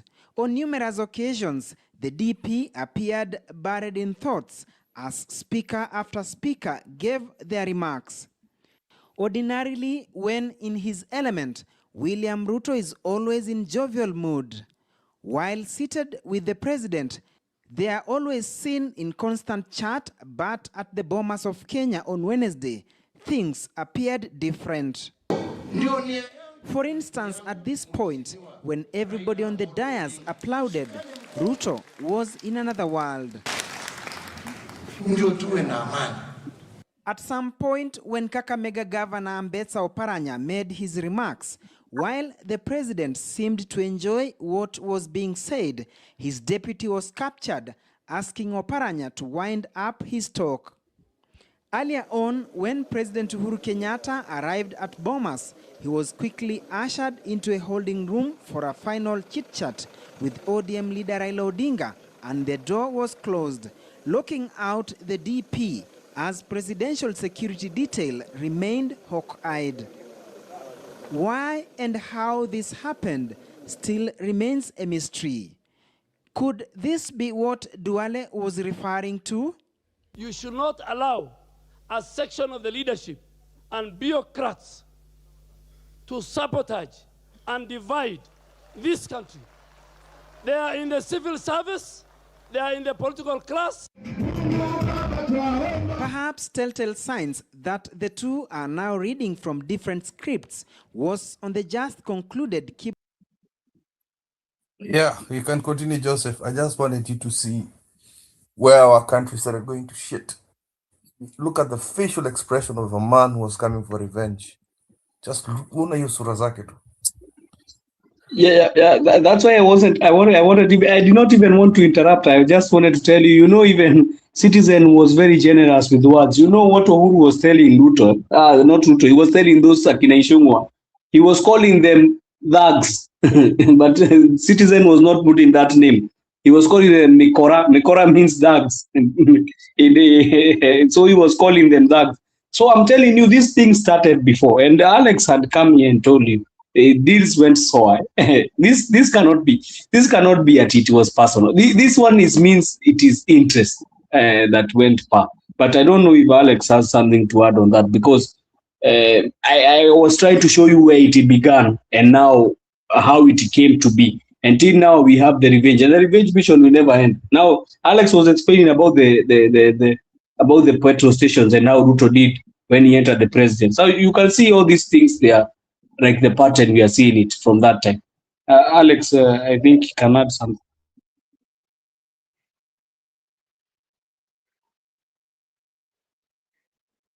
No, I mean, there's not much to add. I mean, the war, like, to the credit of Ruto and many who may not understand, the one card that Ruto played most, that I don't know how he got away with, was the patience to continue to become a deputy president when everything had been taken from him. Money, power, just the position was the only thing that was left with. The loyalty that he amassed among people who believed in him was unwavering. I don't think, even if in our criticism, we are not deliberate enough or merciful and kind enough to some people like Ndindi Njoro, I don't think they understood where we will be today. Well, we predicted, but even in our prediction, we never thought it could be this bad. But this man, to be honest, has mastered the art of power. There's a very good journalist called Trevor. He's a Zimbabwean. He always has a podcast called Conversation with Trevor. And one time he was speaking with another humanitarian political activist. And that man said, power, political power, that is a contact sport. It is a sport you play whereby you must have contact. It's not like table tennis. It is not like handball whereby your competitor is on the other side. It is like football, like soccer, whereby you like your competitor or not. Mguu yako, mkono yako, shingo yako, kifua yako, kichwa yako, every living fiber of your body and blood must come in contact with your opponent. And I think Ruto knew that enough. And having known what really politics is, it is a game for politicians.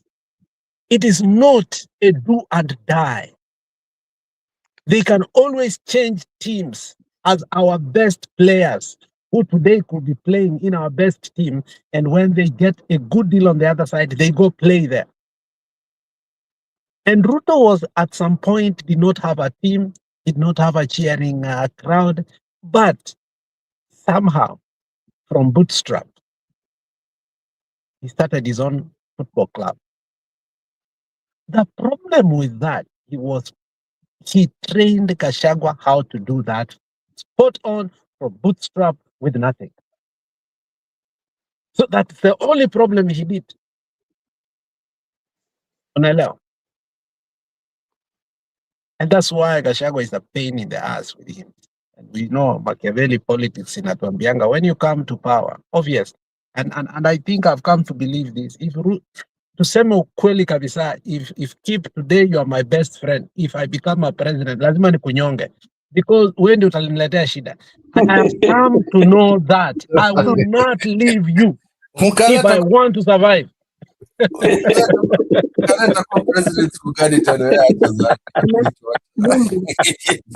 will never see that seat again. After Ruto and Moi. Hivi tukiingia hivi, I will not have time. That is the problem Raila had. He wanted to maintain the Pentagon. It became the biggest problem of him. Everybody in the Pentagon went away.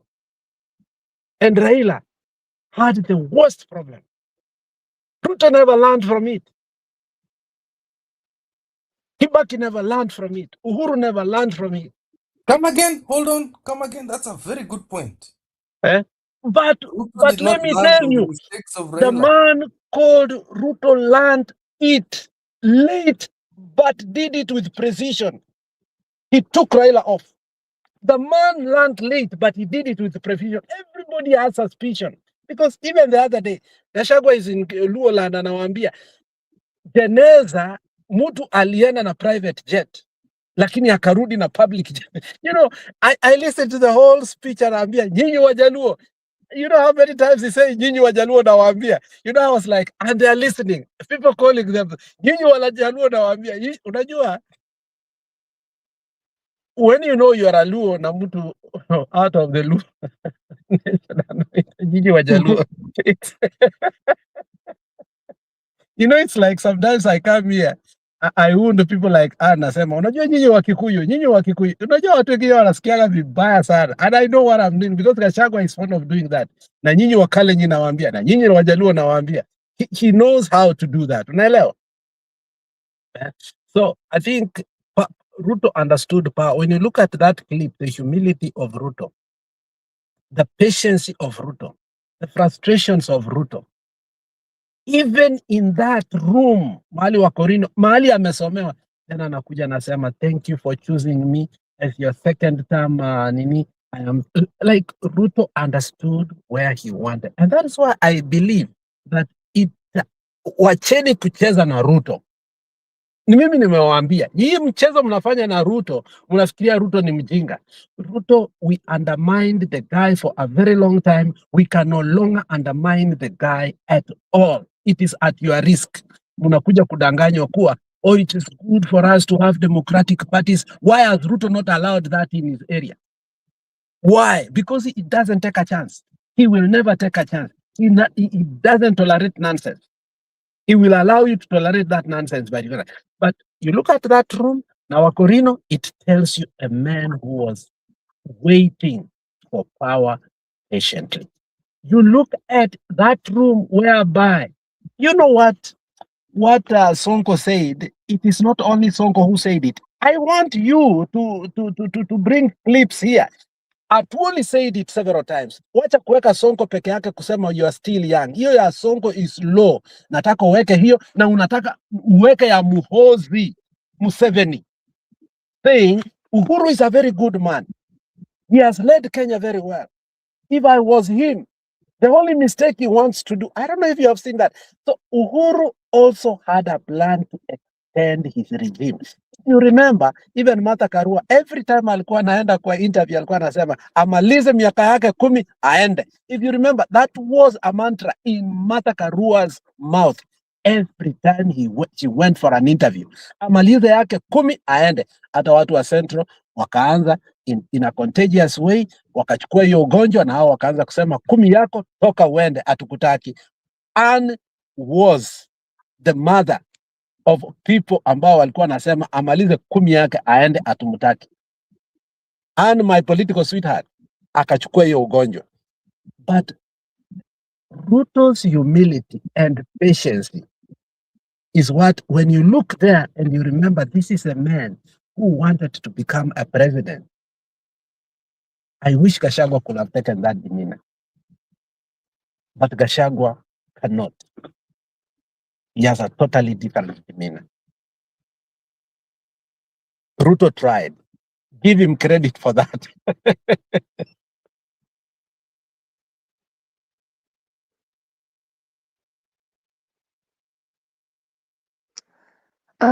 Thank you Bundi. Umesema Ruto anasoma The Prince ya Machiavelli vizuri.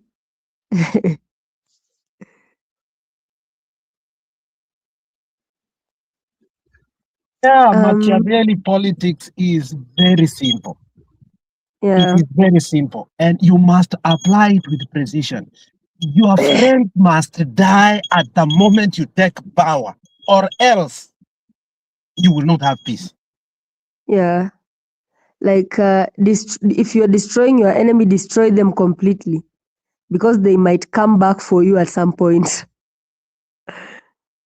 So you see, Valerie, what Alex is saying and what we have watched in those clips, don't undermine those clips that you have watched, which were old clips, because there are things even which are still fundamental now.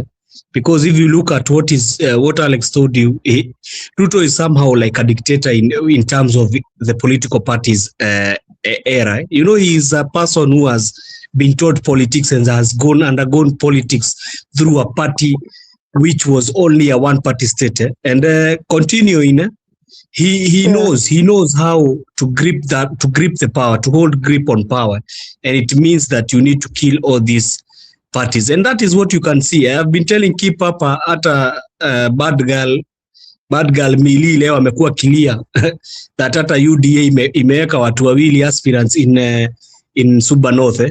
And it is not going to be lightly vile wanaichukulia. I think ODM is headed for iko karibu kuisha, inaisha. Hata ni kuisha inaisha Kipri, inaisha. I'm telling you itaisha. How long for all these delegates on the network? Just a question for both of you. Our delegates wote walikuja hapa kaza Mwaburu, Gladys Wanga, we vote, we're happy, blah blah blah. Broad-based pesa imemwagwa kwa watu. Unasema tent wako nazo. Oh, we're happy. In the back of their head, the chairman, the MPs, the MCAs, whoever, the people who came, the delegates knew they have security. Then days later on Ambia, we're coming for you. You know, as people of ODM, you know the kind of person that Ruto is. He'll come and rig your party out. You think those people are going to sit nice? You'll see realization right now. These people think Ruto is somebody who backpedals. Ruto says, you think he's going to allow what is due? But yeah, you cannot zone right now. He's on my office as if hungry. Kwanza ianza na Homa Bay. Homa Bay. Suba wameweka Suba kwa nini? We've given you a CS. What is the problem? It's an even trade. My friend, Suba, think about it. Suba, he can sweep the constituency plus the ward. And yote. You know why I've brought Suba, because I always like to kuchokoza Budi kidogo. Unajua Budi is the person who always talks about Jaka Kimba. So I wanted to tell him Jaka Kimba is running against Millicent Odhiambo in that constituency using the UDA party. And I'm telling you, it's not going to be very easy for her. And the one thing you have said, Kip, that reasoning of theirs, the move in Sifuna, is a very dangerous one. They did a very dangerous game to themselves. And I think within time, they are going to know. Just remember, yeah, like you said, you've got Suba North, the islands, the islands, alafu kuna Suba South. Those are two constituencies, mutaambia muko na... So Carolino Mondi and Emilio Odhiambo, even though they are not Suba people, I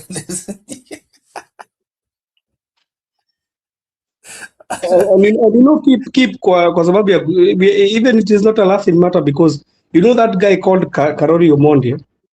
Karori Omondi was is still an MP. Is an MP.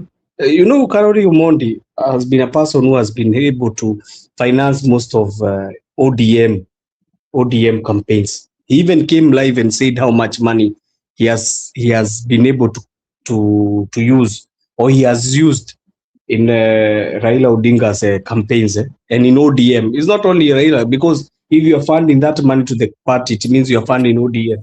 And you already knew they were coming for him. What if you think he was talking like that? And I think it is going to be a big nightmare for ODM. I'm telling you, in the coming future, unajua paka party leader wao wamelala, yeye mwenyewe ajui watu waki kama party ni kuenda imeenda, ni kukufa inakufa, yeye ajui, yeye tu akiona tu mbwekse, alafu apatiane pesa awekelee mtu atiaseme aweka mawe. That is the only thing he knows that he can do.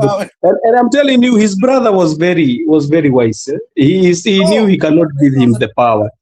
No, I'm saying not about that. I'm saying kumpatia power. Unaona huyu mzee brother yake hakuna pahali alimfanya leadership ya ODM. Why did he make him a leadership in ODM? Never. Never even. That's why I'm telling you, hapo alikuwa na ujanja kidogo, akajua brother yangu huyu siwezi mpatie kitu yote kwa hiyo ODM. And he went for the so likes akina Anyang'o. You hear even that guy is not even in the committee of trustees. Do you imagine? Trustees, Kipril. Huyo mzee yuko kwa trustees wa ODM. So how do you come and tell me that guy is the one who is going to lead ODM as a party at Ikwe? Some things, lakini ni sawa, you know, some people will come here and argue with you and want to fight with you, but when you see this, but that's good. I think, I don't know who said this, that there are people in Nyanza that actually want to be in UDA, like honestly, like wholeheartedly, they want to be in UDA, but they've been locked out by ODM. They've been given the green light, man. So it's like Rift Valley, you've got a lot of... The reason why UDA will win Nyanza, Luo Nyanza, is not because Ruto is popular.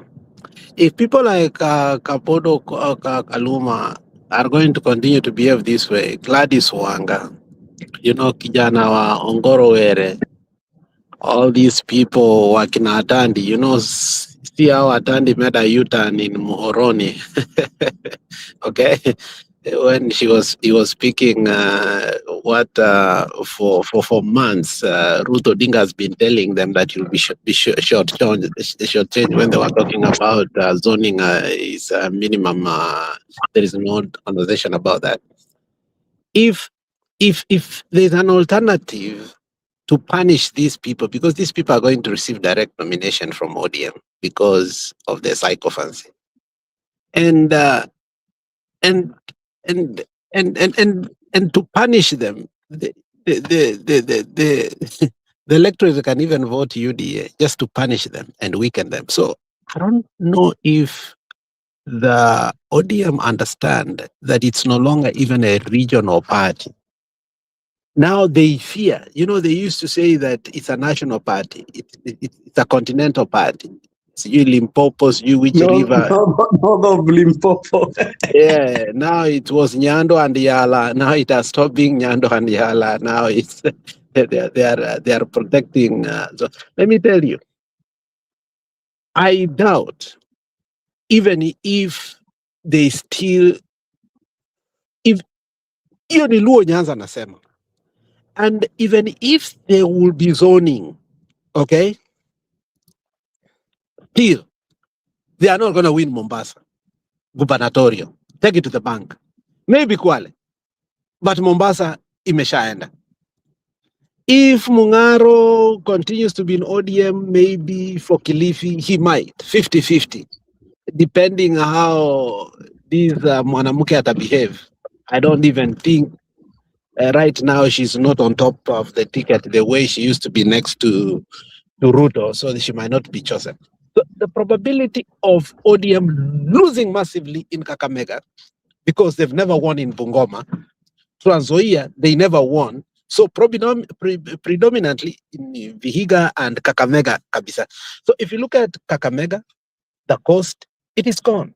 If you look at Kisii and Nyamira, it is gone. So when they're talking about zoning, zone where? Don't even forget Like, about see, what are you talking about zoning? Are you saying you don't want to zone Nyanza, Luo Nyanza? If it has come to a point whereby Atandi is lying to us that Omar Hassan only wants not to be zoned because he wants to become a governor, so he should defect to ODM so that they can give him a ticket, maybe. Hiyo ni poroja ambayo itawasaidia. ODM needs to know very well today, even if UDA ingetawapea zoning yao, even everything they want, Nairobi kila mahali. Authentically, I stand with what Nani alisema, what Karoli Omondi said, that look at your traditional partners who made you against all odds to win seats in Nairobi. If you don't have these partners, the Luyas, the Kambas, and the Kisis, and it's not that the Kikuyus never had good candidates. You know very well, we used to come together to stop the Kikuyu dominance in Nairobi. Some of these elections that were done in Nairobi was not democratic election. You are taking the best of the cream.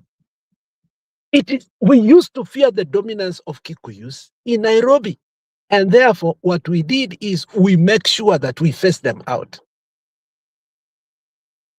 But now that the Luos have decided to do whatever they do, even if UDA was to zone Nairobi for ODM, take it to the bank, ask the majority leader of Nairobi today, who has not, you heard what Nani said the other day, and it was even shocking. I never knew. With all credit, I don't like the guy, but the last two interviews Alai has had in Alpha House, na ile ingine, have been very, very good interviews. By the way, you go watch them, even if you don't like the guy. He said, this Oburu guy is the problem. He said, the problem is the leadership. And he said, the guy has never met the leadership of ODM, who are 38 wards in Nairobi. The ODM leadership, the chief whip, and also the majority leader in Nairobi have nothing, and they don't even want, and they don't even recognize Oburu Odinga. Now, tell me, where are they going to win even if they were to be zoned? Whatever they are talking is wet dreams, is a pipeline that even themselves, they don't understand. So now, the fighters come back home. Now, you see, last election, I was very shocked. Let me tell you, there are many things that shocked me, that how calculative Ruto was. Whether you call it devious, you call it demonic, you call it whatever he was, politically, he was very strategic. We thought there were people we thought like Sakaja and Malala were in a different party. When finally we came to realize they were running on UDA tickets of Ruto to become governors, we were shocked. One party they registered using an ID, another party they registered using passports. They were legitimately members of those parties. So if they never learned from that, how Ruto works, and now they've come to wake up understanding people like Jakakimba are candidates in the UDA, and Raymond Omolo, the PS, the man who is handling all matters of finances when it comes to campaigns and development in the country for Ruto. He comes from Homa Bay. What do you expect? Don't you expect that he will deliver 100%? They did an experiment by creating an artificial election in Kasipul Bondo. Until today, they know very well the guy was assassinated. It is not like Baba, who we can preempt. We don't know. We might know ABCD. Oh, but the guy was assassinated openly. And then wakaeka mtu yao hapo tukaona mpaka the last minute Kaluma Kalia on Twitter akasema we cannot allow people like Obado, people like the former governor of Nairobi Kidero, they are coming disguising as UDA. These people are going to win this seat. Tell the president we cannot allow it. The next day Cheriot went there to resuscitate ODM. So if Cheriot is the one who went last time in Homa Bay to resuscitate ODM so that they can win Kasipul Kabondo, what do we expect this time around when they are competing against each other? They should have known that that was the worst, the last nail on the coffin they put on themselves by allowing Cheriot to come to the truth between them. That is when UDA were testing what we called zoning, and they came to know that, you know what, Homa Bay is ours for the taking, and they are coming for it. Let Wanga know she's not becoming a deputy president of Kenya. Secondly, she's not winning that seat. The moment his deputy left, they are grooming the deputy, Magwangwa, to run under UDA. They need to know that. They better be prepared. So the person that Wanga should be most scared about is, why did my deputy resign? Does a deputy just resign like that, like a fool? Think about it. Even if you are a lame deputy, do you just resign? You don't. Why did he resign? How long ago was that? The deputy resigned the other day. Yeah. Just a moment. I might be ending the show at 12:30. That is if Njiru is not coming in.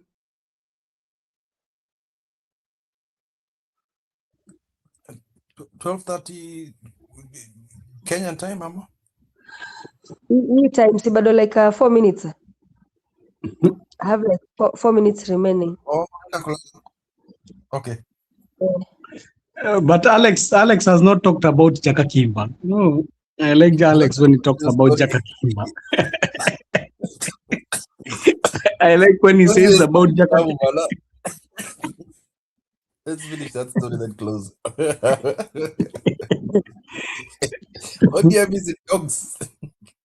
But you have heard what I was really telling you, Kipril. ODM is now at the what do you say? The goose have come to roost. They have come to roost. And the other day, there were MCAs walikuwa napiga simu wanasema bwana, they're being pressurized with money to remove Orengo. So they have to ignore the Orengo issue. They are bigger goose. You know the problem is, Kipril, Wanga is trying to fight Orengo, forgetting that her troubles are at the doorstep. You know, the bold had a very good analysis. Was it yesterday? And I kind of liked it. He was saying, the Muhoroni meeting was conclusive. Money has been given. The MCs have agreed. They've said they will pinch Orengo. Okay, bring it on. But then they asked them, now, let's be honest. For us, we have done our part. Then the Senate refuses to do it. Now it comes back. How are we going now to face Orengo? So when they went to the Senate, Cheriot went to the Senate to look for the numbers to impeach Orengo. Not even the UDA people like Chergai were ready to impeach because at one point, on a legal basis, they have worked under Orengo. It was a tall order to impeach Orengo in the Senate. Not even Amason King will allow such a debate. I was like, is it true? Ama pia, the bold anataka kutuchocha kidogo tufurahi kidogo.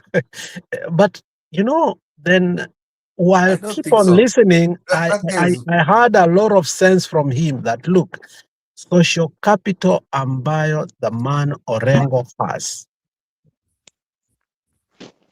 even including if there is anybody that the president wants most in Siaya, is Orengo, not Oburu.